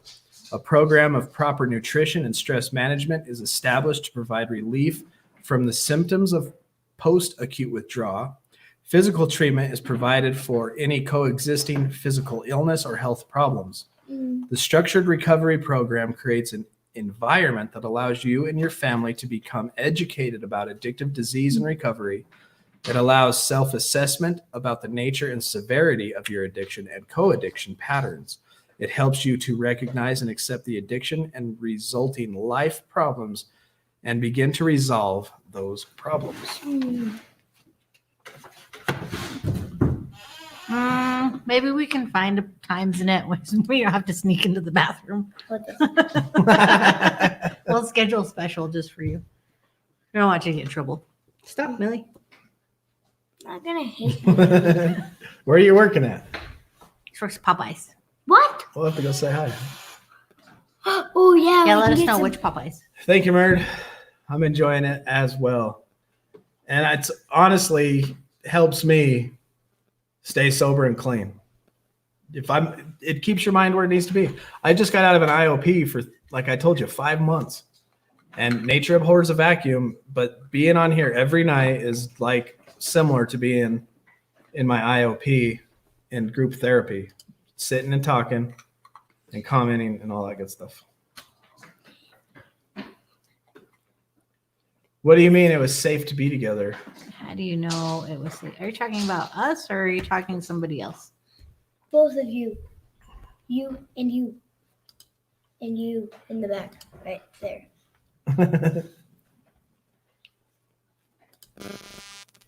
Ooh, mountains. Pretty. Wait, does it have me in it? Yeah, are you talking to us, Veronica? Or I don't know. Yeah, she's talking about you.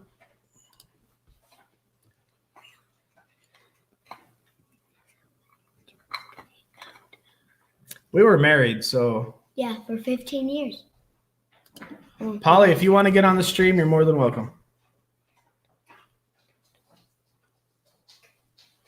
I only missed a comment. What? What's the comment? We're behind on something.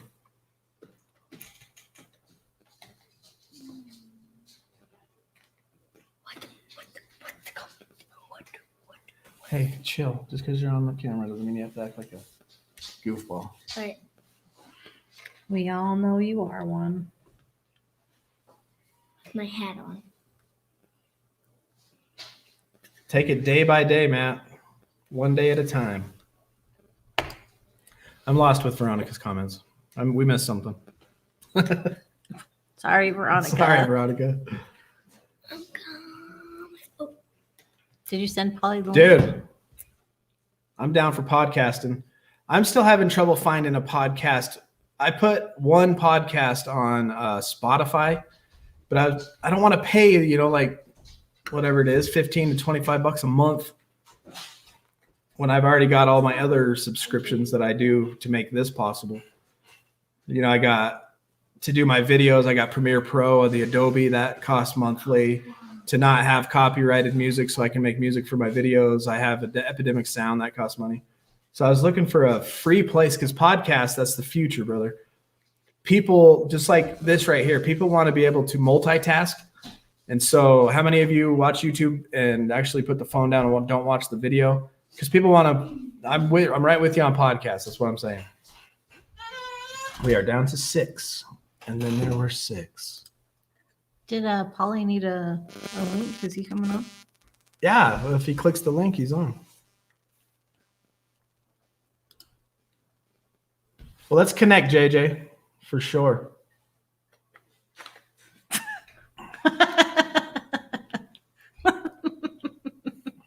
You're not old, Rayna. You're 61 years young. Your sisters are old. Yeah, your sisters are old. You're the young, spry, pretty one. Okay. Matt, did you join the Facebook group? Rayna's in there. You can connect with Rayna in there. I'd love to talk with her on here too. But hey, Polly, if you're going to join us, join us. You got to flip through and find the link. And then there were 6. We've been going since 8, 9, 10, 11. Dang. Going strong. See, Rayna, even Murd said so.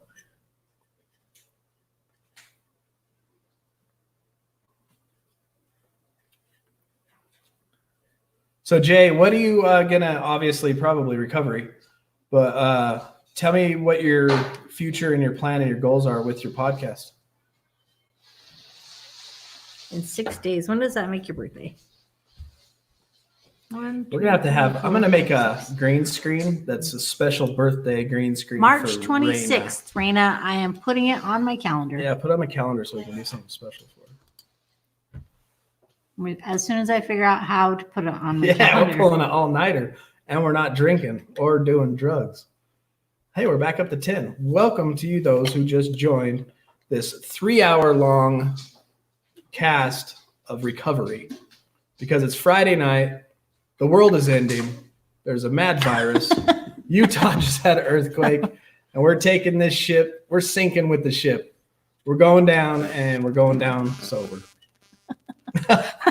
Are you saying we're boring? Is that a joke about boring? Thanks, Nicole. Glad we're super interesting. JJ's got to get up in 4, have some talent about doing. And I have some talent about to join me. Yeah, we keep missing your comment, Veronica. I don't know what's going on. Okay, JJ. Yeah, hit me up, bro. Let's connect. I'll get you my number and all that good stuff.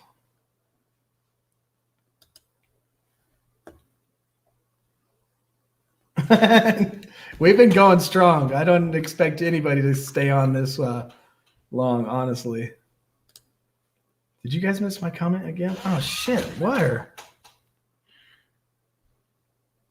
The last comment I see is, how did you both know it was safe to be together?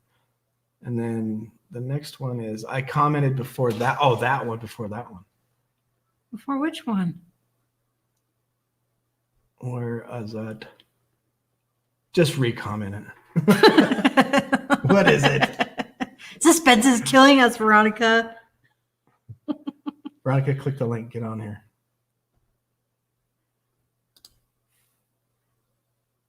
Nicole, if you're older than 35, then yes, you're old. That is hilarious. Oh, man. You are not old. If she's Nicole. older than 35, she's old. Wait, like, how old am I? 35? Yeah, Amen, Murd. I think we're good. It's been a great night. That's true. We got a lot of literature we went through. Yes, we are. He is. I got Link drink on my water. Link, can I get some more coffee? We love you too, Nicole. No, you can't yet. Yeah. Yeah, I do.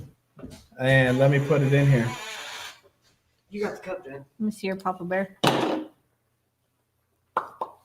Maybe dump out the cold and put the warm. Replace the old with the new. Yes. Oh, son of a turkey. Turkey. I don't want to do that link. It's too big.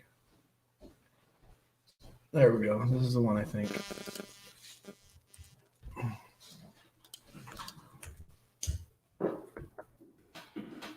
All right. Good night, JJ. Thanks for joining us. Nice meeting you and all that good stuff.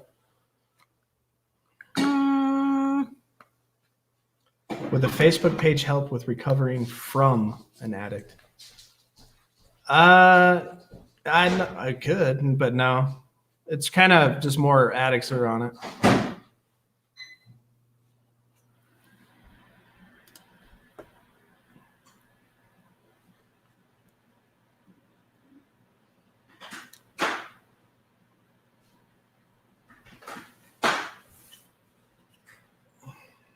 Matt, you should just do connect with us through that email that he sent, and maybe I'll give you my number and she can call me or something.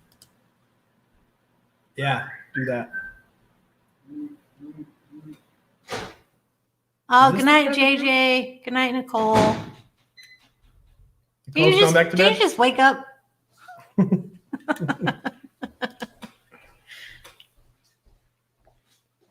I think that's the right one, right? This is the group. I don't know. Probably. More coffee, bro? Here, this way. Oh, geez, that's hot. Did you put it in the microwave? Yeah. Oh yeah, this is it. It's cold at the bottom. Thanks, bud. You're welcome.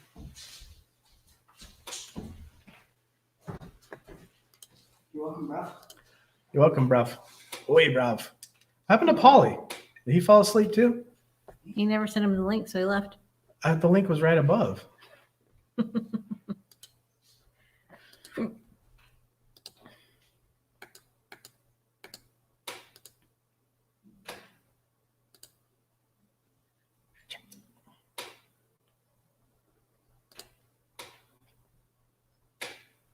Oh, you watched us go for a walk? Who did? Rayna, you just put up there. Yeah, we did go for a nice little walk. It was warm out today. That was beautiful. We learned that they're gonna fence in Rock Mountain. Let me show you where we were walking.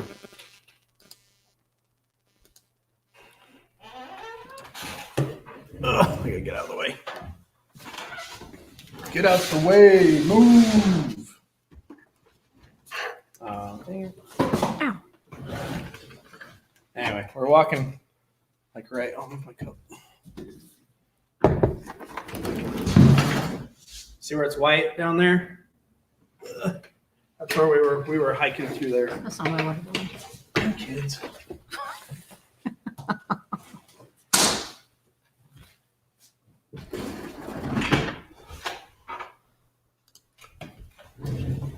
Yeah, bro, hit that email up and we'll have Felice and her connect for sure. You know what helped me understand was going to AA meetings with LT. It helped me grasp a lot of things. And also going to family group and listening to the other families and the addicts help us as families help our addict. If that made sense coming out of my mouth. So maybe if you haven't already, I suggest taking her with you to your meetings if you go.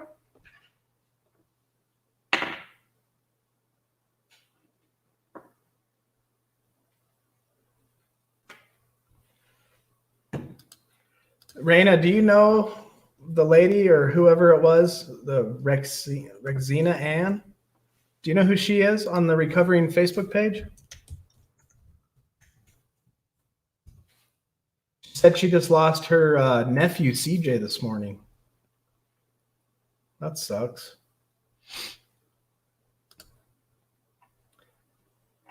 Man, it's terrible. It is beautiful out here, Matt. Way beautiful. I'm going to do a TikTok real quick if you guys don't mind. No one else can feel it for you. Only you can let it in. No one else can feel it. Oh, is it Rain? Singing it all wrong.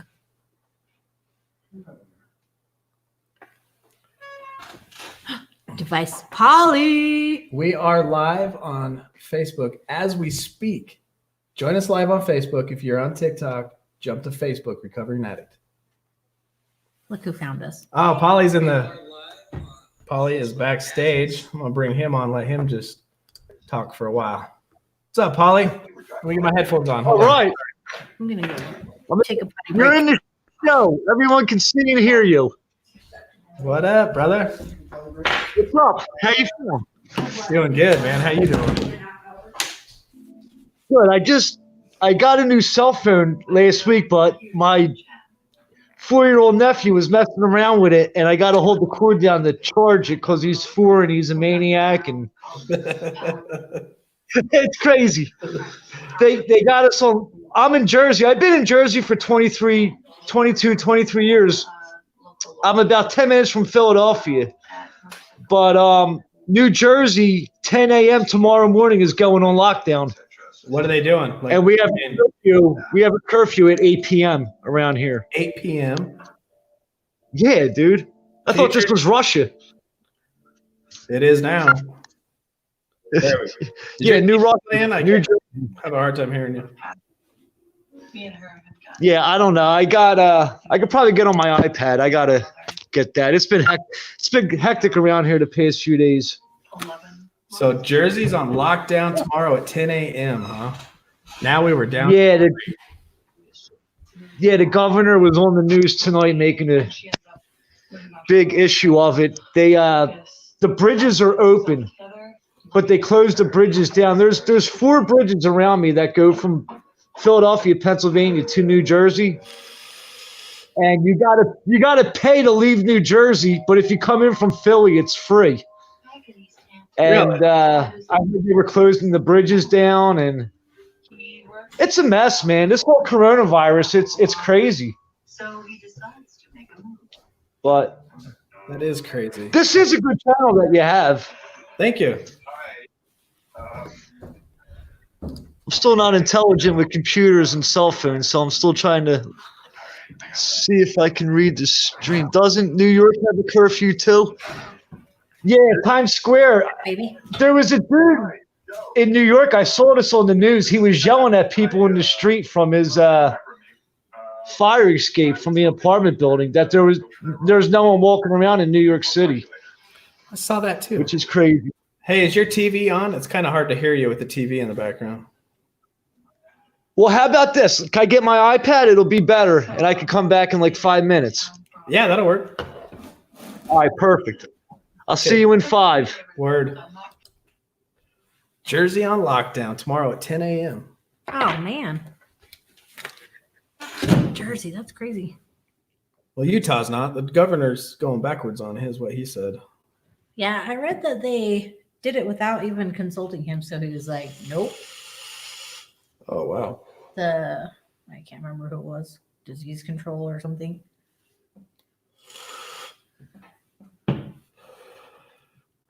We're down to 3. 3, 2. We're down to 2. Oh, that was Polly that clicked off. He's getting his iPad out.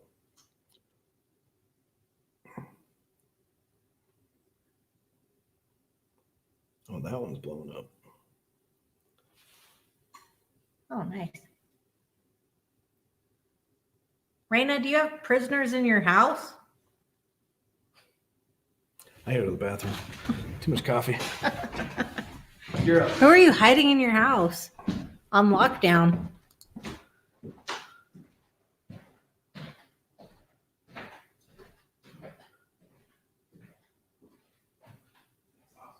Jersey's on lockdown. Don't know, Rex. Yeah, he said just be responsible. I think it's just not more than 25 or something. But he said 10 was, like the number 10, I guess.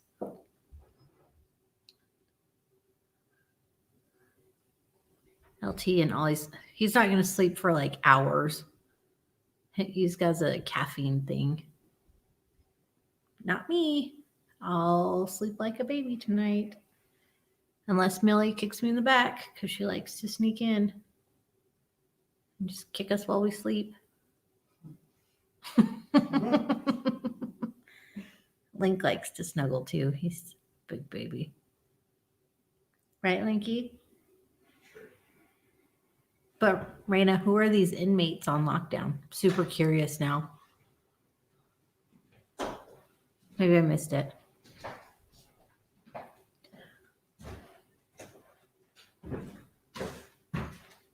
Did we ever figure He's out what coming Veronica back. was talking about? No. Still have no idea.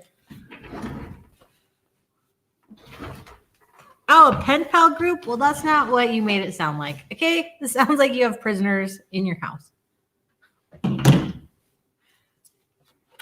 I was going to say we need to have an intervention or call the police. Yeah, Maddie, I get you. We're probably not going to be on too much longer. We'll have Polly jump on and then let him talk to him for a little bit, and then we should probably hit the sack too. I was supposed to upload a video tonight, but I didn't do it. Good night, brother. I'm glad you reached out. I'm glad you are hanging out with us, man. Yeah, I've noticed a difference in the conservative government compared to the liberals, like governments like New York and California. It's definitely being handled differently. I guess we'll find out soon which is the better one. Explain the story about being together. Well, Rayna, please, you made me choke. that's funny. I'm not the one with Okay. inmates. If your wife is Rayna. an addict, explain how you guys made it. My husband's an alcoholic and I'm in recovery and I don't drink, but it's still hard. Ooh. Oh, So- that would be hard. Veronica, we've been married close to 13 years now.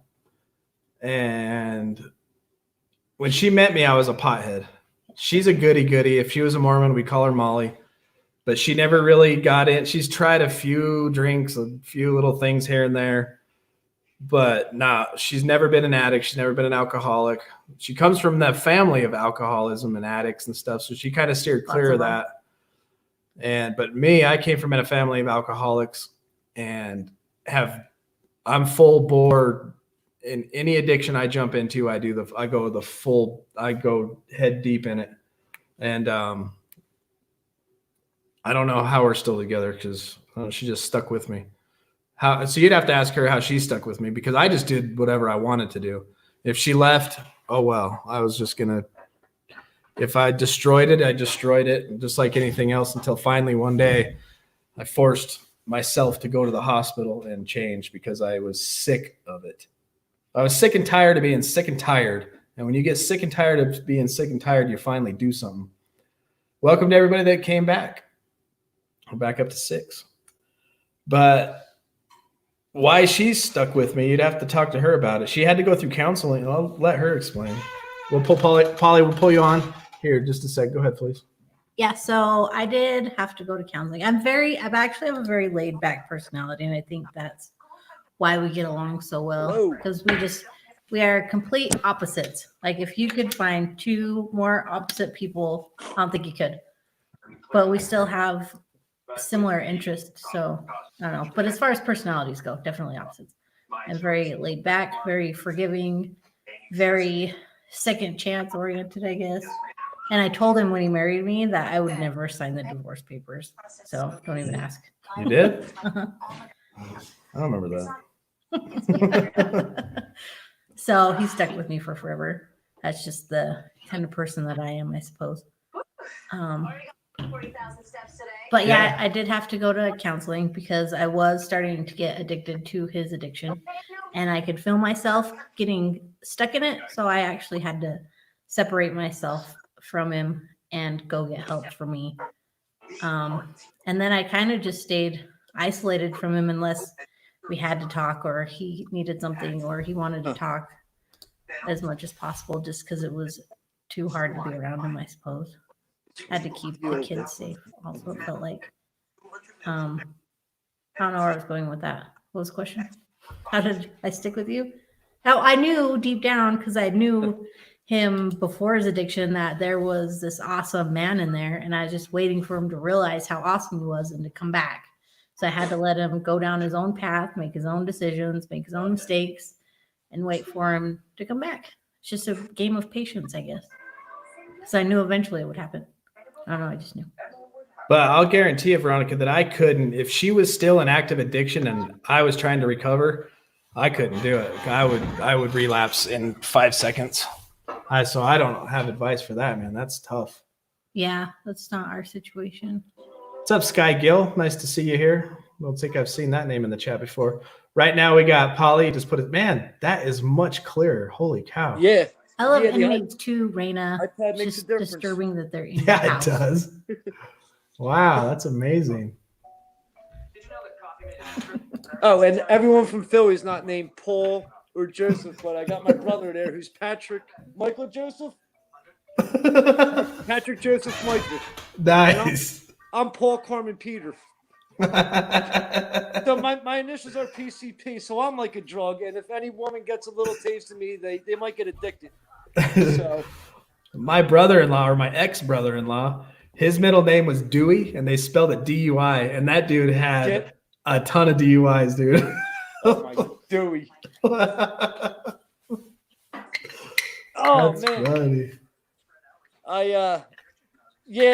Jersey's going nuts, man. They put a curfew on at 8 p.m. a few nights ago, and it's 1:15 a.m. and there's no cars on the road. There hasn't been cars on the road in hours that I had not seen drive by or anything. So That's a crazy. lot of people, and I'll tell you what, Jersey's strict. They say Texas is strict, which it is, but Jersey's very, very, very strict. They don't mess around over here. State troopers. Instead, being born and raised in Philly, it's a major city of 1.5 million people, so it's tough for all the police to keep up with activity. Whereas in Jersey, it's not city life, it's more suburban life. No buildings, no corner stores, no row homes, not a lot of people. So yeah, Jersey, 8 p.m. in Jersey, goodness. And then 10 a.m. tomorrow morning, kind of like California, where you have to stay inside. So I talked to my buddy who's in Italy, and they're on lockdown like we are, or you guys are, and they have to have a self-disclaimer of why they're out, and they can only have 4 reasons to be out, either jogging and doing exercise, medicine, food, or helping somebody that needs help. And they have to justify it, or they get like a $45,000 fine or some crap. Well, in Jersey, it's $130 fine if you're caught outside. I thought this was a free country. That's what I thought too, man. I thought it was air's a free not even country free. too. But what? So that means air's not even free.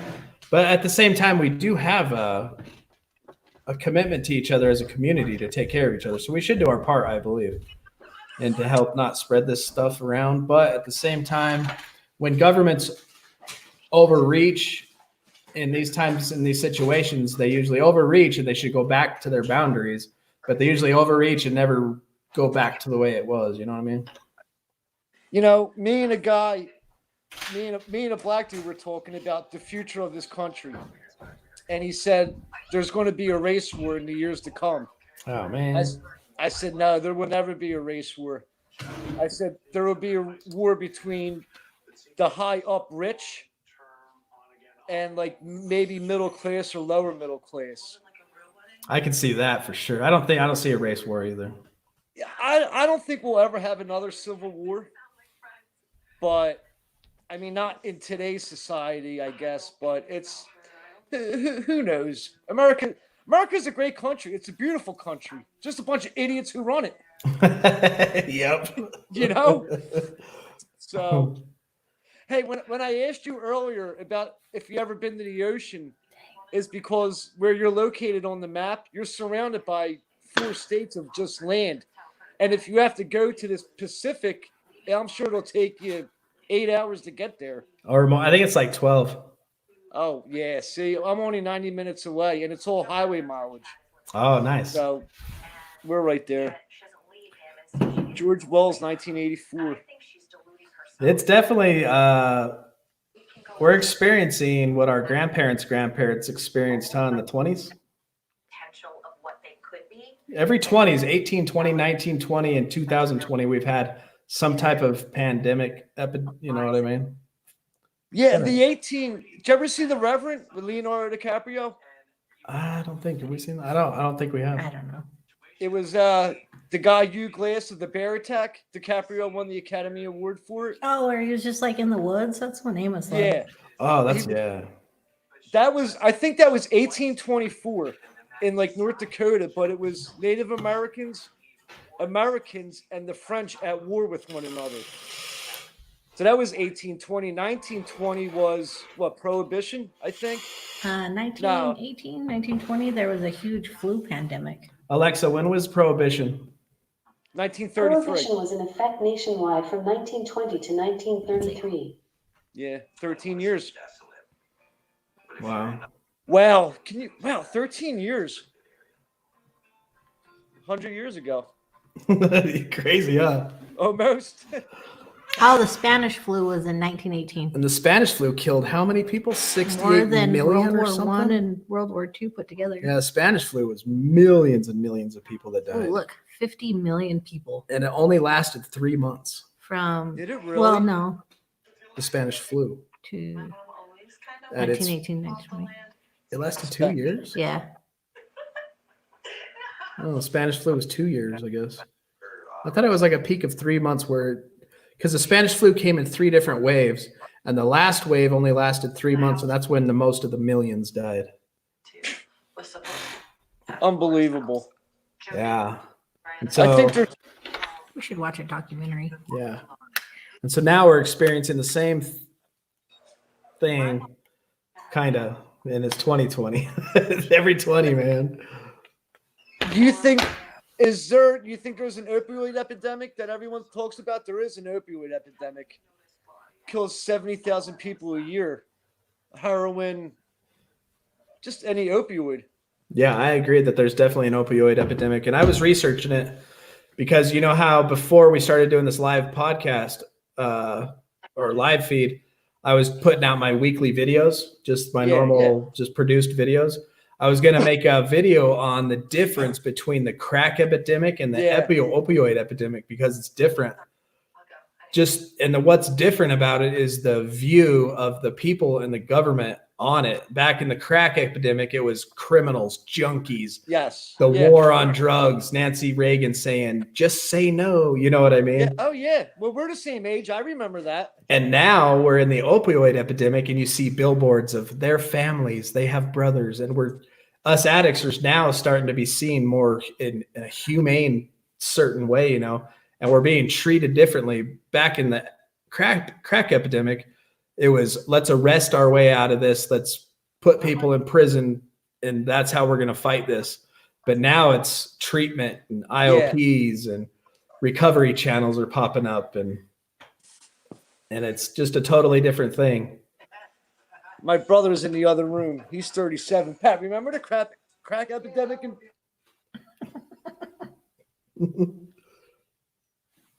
We lost your sound, Polly. I think you hit something.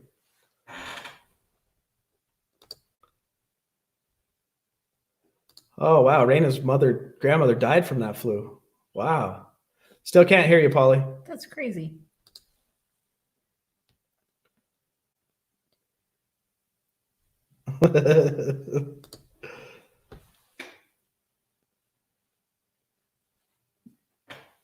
I am too, but my addiction is, where'd he go?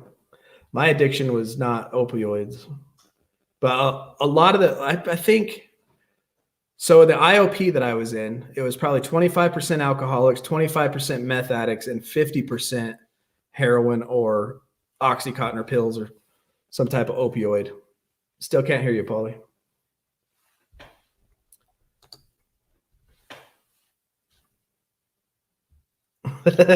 Oh, he's gone. Hey, Veronica, have you seen the video that I made where I interviewed Diana and Whitney? Because Diana was the pill popper of opioids, and then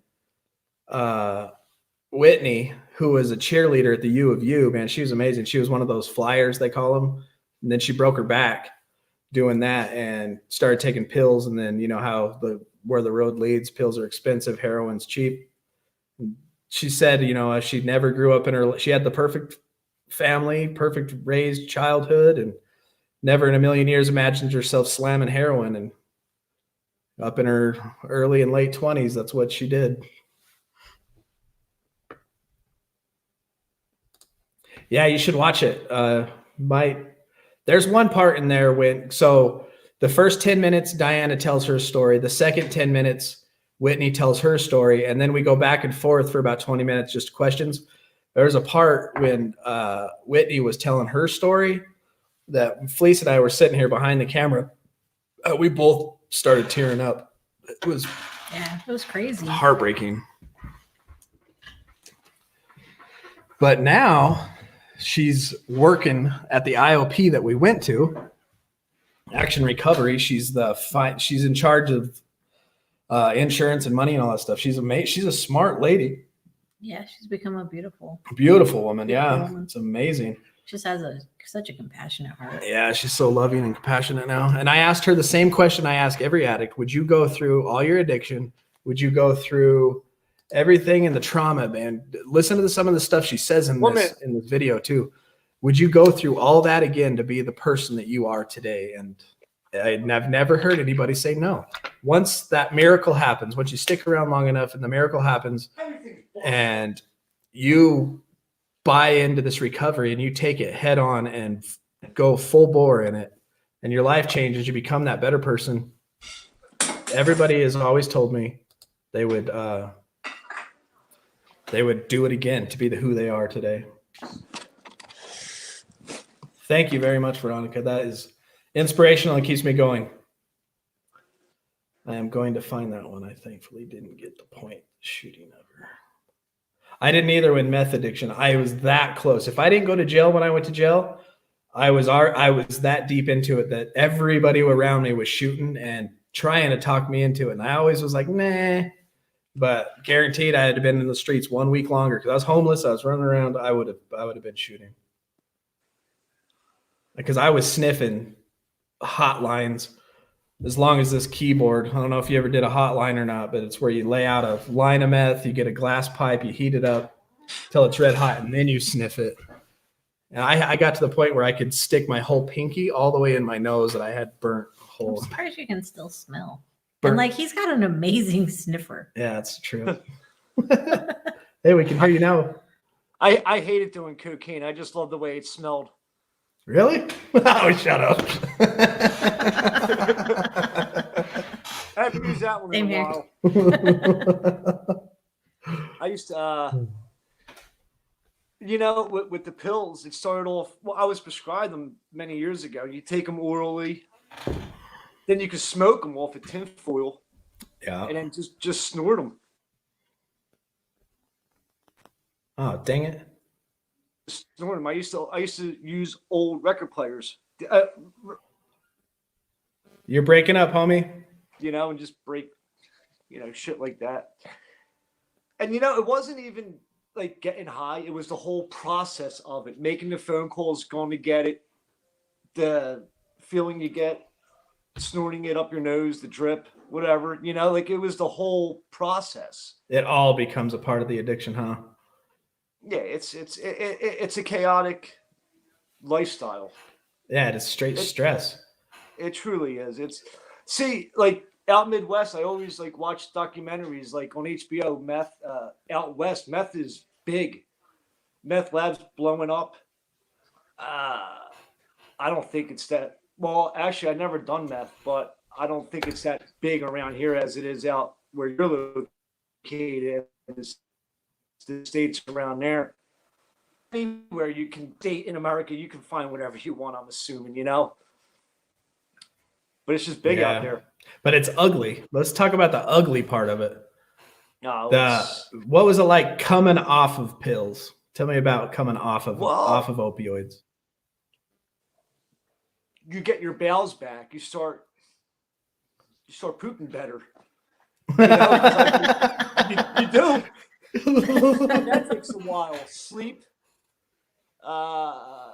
It's like this, man. It's like this. I was watching a documentary on how cocaine is made in Peru or Colombia. And you know what they put in cocaine? They put rat poisoning in it, battery acid, pneumonia. So you're putting all these chemicals into your body. And I believe the body is a machine. It all goes together. Everything links up. And then you're also putting it in your brain. So when your brain starts getting used to it, like I think you said it earlier, you said you stayed awake for 3 weeks. Oh, easy. Multiple times. How? Hell, that's impossible. It's not natural. I was thinking about that with meth. And if you think about the worst things for the human body is the 3 worst things for the human body is sleep deprivation, Sure, absolutely. malnutrition, Oh yeah, and of course. and stress. And meth does all 3 of those things. That's why they age so fast. That's why meth addicts age so fast. But to come off of meth, you just pass out and sleep for a month. I literally slept for probably close to, I woke up enough to, there's like, you know how jail is really segregated and stuff. This white dude would always come up, hey homie, it's time to eat. And I'd go grab my tray. I would usually, like for the first week and a half, 2 weeks, I couldn't even eat. I would just grab the cookie off of it and give my tray away. And then I woke up to people, hey Sleepy, you need to go take a shower. And then, so my name was Sleepy, but coming off of opioids and hearing the withdrawal from the literal physical sickness of, thank you. Diarrhea, vomiting. I didn't really diarrhea.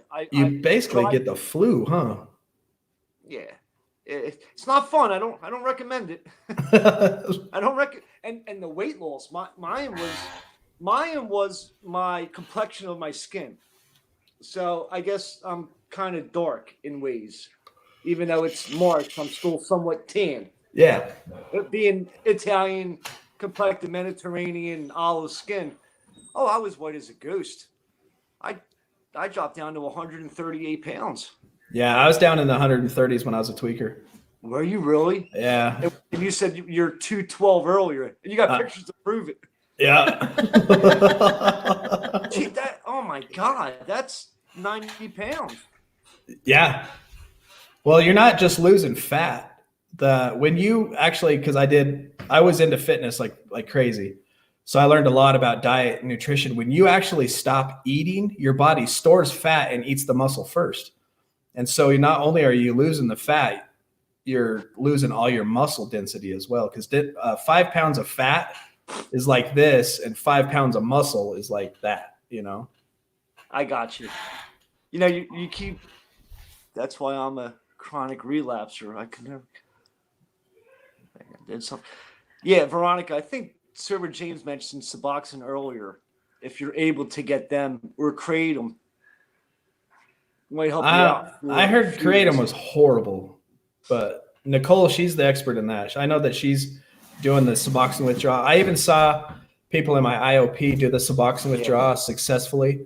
Okay. Which is a good thing. But Diane, so if you go back and watch that video of those 2 girls that I did, the interview with, the one quit cold turkey, and she said she was in their basement peeing in buckets. The sickness part of it. That's a lot. That's why opioids are so bad. You get that sickness on top of the cravings. Man, I can't imagine. But then the other one, Diane or Whitney, she actually tapered on Suboxone, and that's what helped her get to where she's at today. Other people say, oh, you could taper off your pain pills. But no, that's not possible, because if you have 50 in front of you and you space it out for 2 weeks to taper off, one day you take 10, then you take 9, then you take 8. It never works. Never. I tried it with alcohol. I didn't even make it through my first night of trying I was going to taper. It is a sickness, man, how our minds work. And I remember you said earlier that the first day you got off probation or parole, you started smoking weed. Yeah, that day. Like, I was talking to a guy earlier. He's actually 10 years older than me, and he's got about 5 years clean. And he's been in and out of the rooms of AA for 23 years, since 1997. And I said to him, I said, well, what's making you get it now? Why didn't you get it 23 years ago or 10 years ago or 15 years ago? And he said he started reading the big book, but not so much reading it, but more intaking what he's reading. Like internalizing it. Yeah. Like dissecting the sentences, the paragraphs, the words, but which is kind of weird, because it's kind of funny, because he's in Jersey and I'm in Jersey. He's been here 23 years. I've been here 23 years, but he's 10 years older than me. And I was telling my story at an AA meeting, and he interrupts me in the middle of it. He goes, Paul, he's like, you just said my whole story. He's like, we're from the same neighborhood. We went to the same grade school, but he's 10 years older than me. And he's like, we did the same thing growing up. 13, 14, you start smoking cigarettes. You start drinking beer because that's what everybody did. Yep. You want to fit in. Yep. And it was acceptable, you know? It was encouraged, even. Because the older people did it. Yep, exactly. Or the older crew did it. They were cool. You want to be like them. And 27 years. I have a brother who's 9 years older than me, and my cousins are 9 and 10 years older than me. So when I was 10, they were, 18 and 20 partying. And I remember cruising the Vard with my brother. He was old enough to drive. So he was 16, 17, and I was 9 years younger than that, riding shotgun, picking up chicks and drinking beer, I forgot about that. So hang on one second. Okay. Can I borrow your Kindle? I bet we could even reach out to Whitney and get her in touch with Veronica. Oh, you know what, Veronica? I should hook you up with Whitney. That's a great idea. She would love to talk to you. I know that Rayna has. Rayna, have you talked with Whitney and Diana? I know that you reached out to them. Veronica, they would be amazing people to talk to. Yeah. And I had something I was going to say too, dang it. Yes, I am.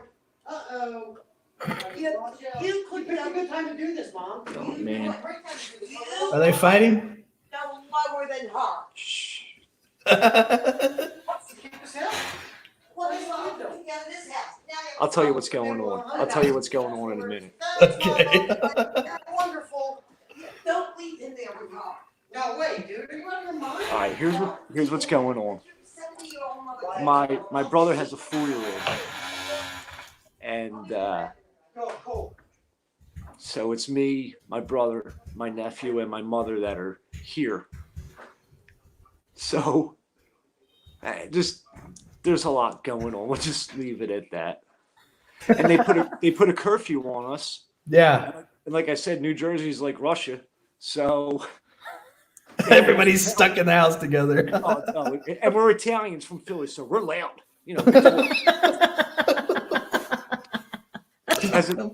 Here, you'll like the way I talk about this one. Earlier, the toilet was overflowing with water, right? So there's water everywhere.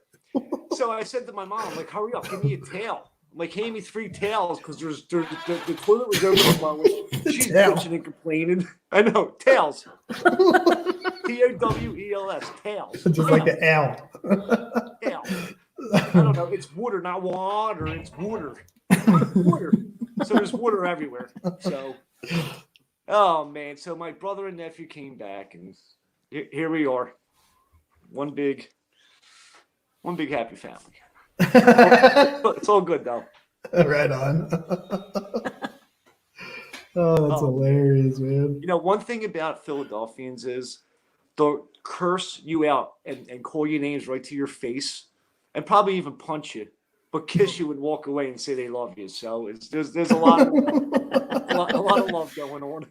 Right on. What's the name of that team on your hat? Eagles. I watched that video you sent me, and it was showing me all the funny words. Yo, cuz, how you doing? Steve Arrow here. Yeah. Oh man, it's funny. But okay, so we said something earlier about the opioid epidemic. Oh yeah. You said 50% of the people in your IOP are on opiate pills. It is an epidemic. I think 70,000 per year die from it. But it's big business run by big pharma doctors. There were doctors around here that, and truthfully, I never did it. If I did do it, I would tell you I did it because I didn't know where to find them. But there were doctors around here. You go into the doctor's office, you give him $200. He'd write your prescription for X amount of X milligrams of pills. So you go to that doctor, 3 hours later, you go to another doctor, you go to this pharmacy, you go to that pharmacy. It's all a cash money making racket. And that's only one person. You got 15 people doing that a day, 200 people. You got a doctor pulling up in a brand new Corvette. It's business. It's all business. The pill mills, right? And that's what they called them, the pill mill. What was that show, The Pharmacist? Where was he Yeah, located? the pharmacist. New Orleans. Yeah, New Orleans. New Yeah. Orleans, Orleans. Louisiana. Yeah. They talk funny too. They have that southern drawl accent. Yes, they do. I got a good friend. He's an older guy, and he's from West Virginia. They talk pretty funny too. Oh, I'm sure they do. But man, I get it everywhere I go. Like my friends and I went up to Boston in 2008, and there were about 8 of us, all from Philly. So we went up to Boston, and we loved the way they talked. And Boston is a nice city. It's very clean compared to Philly, because Philly is just trash, graffiti, whatever. So the people from Boston would say, my car, I parked my car. But we were just making fun of them left and right, but they were just very good people. So it was funny. It was, and actually, you know, you go to bars and you socialize with other people, you interact. That's just what we do, or we did. Yeah. I was invited to go out with a few friends. I just said no, just because I can't put myself in that situation. So instead, I stay here and argue with my mother and my brother, and just yell at one another. So, That's fun too. That's hilarious. but you know, like alcohol is. I said this to a guy in an AA meeting last week. I said you could take a saint, a guy that never curses, never does wrong. IV him with alcohol, he will start cursing, start punching you in the face. And when you get a group of men together, 22, 23 years old, a group of guys at this section, a group of guys at that section, and when you get women involved, oh, why are you looking at my girl? Then there's a big fight. You know, alcohol's bad, man. It's a demon. Yeah, dude. Sorry for my squeaky chair. Lowers your inhibitions, and you just don't care. You could give a shit. No. You don't care. You'll do whatever on it. It doesn't matter. If you start feeling guilty about it the next day, you just drink some more. And there's some people that say, oh, well, it's legal. I have every right to do this. Yeah. It's poison. It actually is poison. And It tries to kill you. I heard from a guy that he started his lawnmower with moonshine instead of gasoline. And I actually believe it, that he could start a lawnmower from it. Oh, yeah. No doubt about it. I had moonshine one Some of time it's in my life. flammable. Oh, God. It's so flammable. Did you ever watch the Moonshiners on the Discovery Channel or HBO? No, I can't watch that stuff yet. I'll get triggered. Yeah. I gotta try to stay away from triggers. I gotta drive past the liquor store pretty much every day up here too, and that's kind of not too bad. But I can't help it. If I keep my head straight, I'm definitely looking out of the peripheral vision of my eyes. Mind over matter. If it's not on your mind, then it doesn't matter. True. You know, I believe it's like a test in a way. I look at it as we're being tested. Or like you said, you drive by the liquor store. We call them beer distributors in Philly because we had beer distributors that just sold beer. And you had state stores that sold liquor, whiskey, vodka. You can't buy vodka or whiskey in a beer distributor in Philadelphia. It's And kind of like closed Utah. on Sunday. Yeah. Utah, yeah. And closed on Sunday. But alcohol is just so acceptable. It was so acceptable growing up that we just thought it was normal for our friends' fathers to give us a beer at Thanksgiving. Like, here, have a beer. You're 15 years old now. You got hair on your You're a chest. man now. You're a man if you can drink. Yeah. Huh? Yeah. And then we just started going to bars at 15, 16, and they didn't care.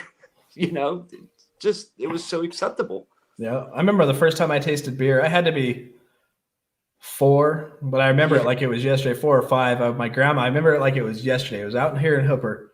And I walk up on the porch and my grandma's drinking a beer. I'm like, what's that? She's like, it's beer, you know? And I'm like, let me have a drink. So I took a drink and I spit it out. And I remember her saying, it's an acquired taste, honey. Yeah. What beer was it? I remember my first beer in Budweiser. 6 years old, same here, Budweiser. Yep. I remember the can. It was even that old can that had the triangle top. You know, Did it the have one the they Confederate flag at one point? I think it did. Yeah. Yeah. Oh my God. Yeah, good old American. Yeah, get a shot of Jack Daniels at the age of 6 and a good old Budweiser. You're real American. Oh my God. Definitely an escape. I escaped every night on alcohol. What kind of triggers you face still, Polly? Veronica says she finds triggers almost daily. Yeah, I was just reading that. And I was going to say to Veronica, well, first and foremost, you have a very excellent name, Veronica. 4 syllables, ends in a vale. Kind of sounds Italian to me. But what kind of triggers do I have? Let's see. That's awesome. Well,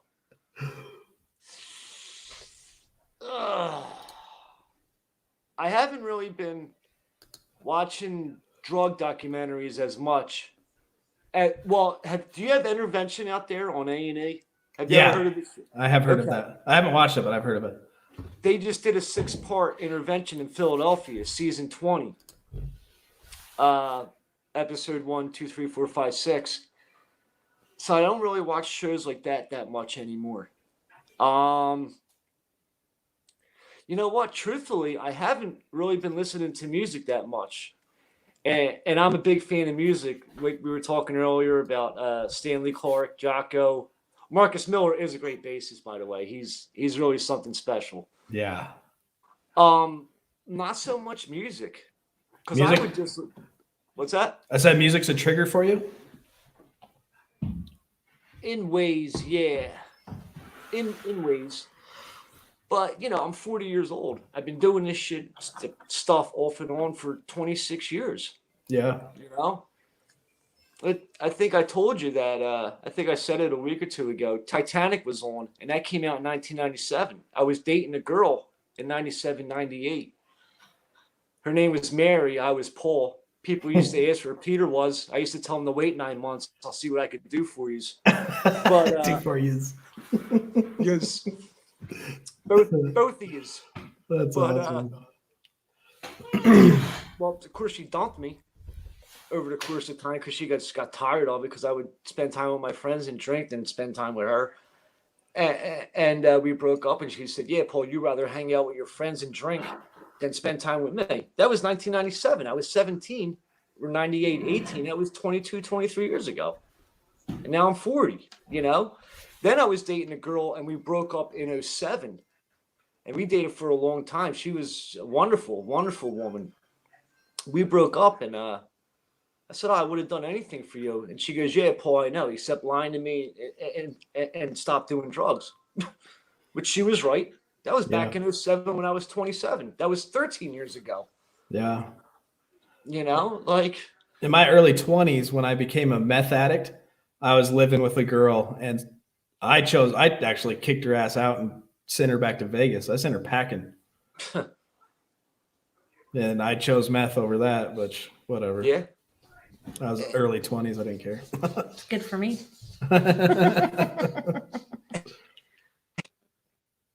Yeah.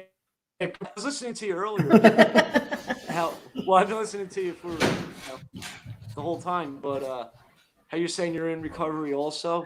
Oh yeah, it affects everyone. Not just the individual, him or herself. It affects everyone. Even what I was doing is affecting my 4-year-old nephew in ways. Which it's so selfish. It's that one-track mind, honest to God, when I would go score my stuff, a miracle could happen in front of me. Jesus could appear in front of me, and I'm somewhere. Then we could talk and have a conversation. But until then, I got to be somewhere. Hang on, Jesus. That's so true. You push everyone out of the way. You just don't care. You got the mentality mind. I changed my phone number, and there's a guy I know that, he owes me money, which I have not been hunting him down for the money, but I called his phone number and it's disconnected. But when you're involved with someone like that in the same lifestyle, it's what you're getting involved in. Birds of a feather flock together. Yep. That's like that saying, you show me your friends, who your friends are, and I'll tell you who you are. Show you who you are. Yep. Yeah. it's the truth, you know, like I haven't really talked to my friends that I grew up with. And when my father died a year and a half ago, it was at my old grade school church. It's a big, gigantic church. We have not been there since 1993. But all the friends I went to grade school with, they were there. And we were in the church together.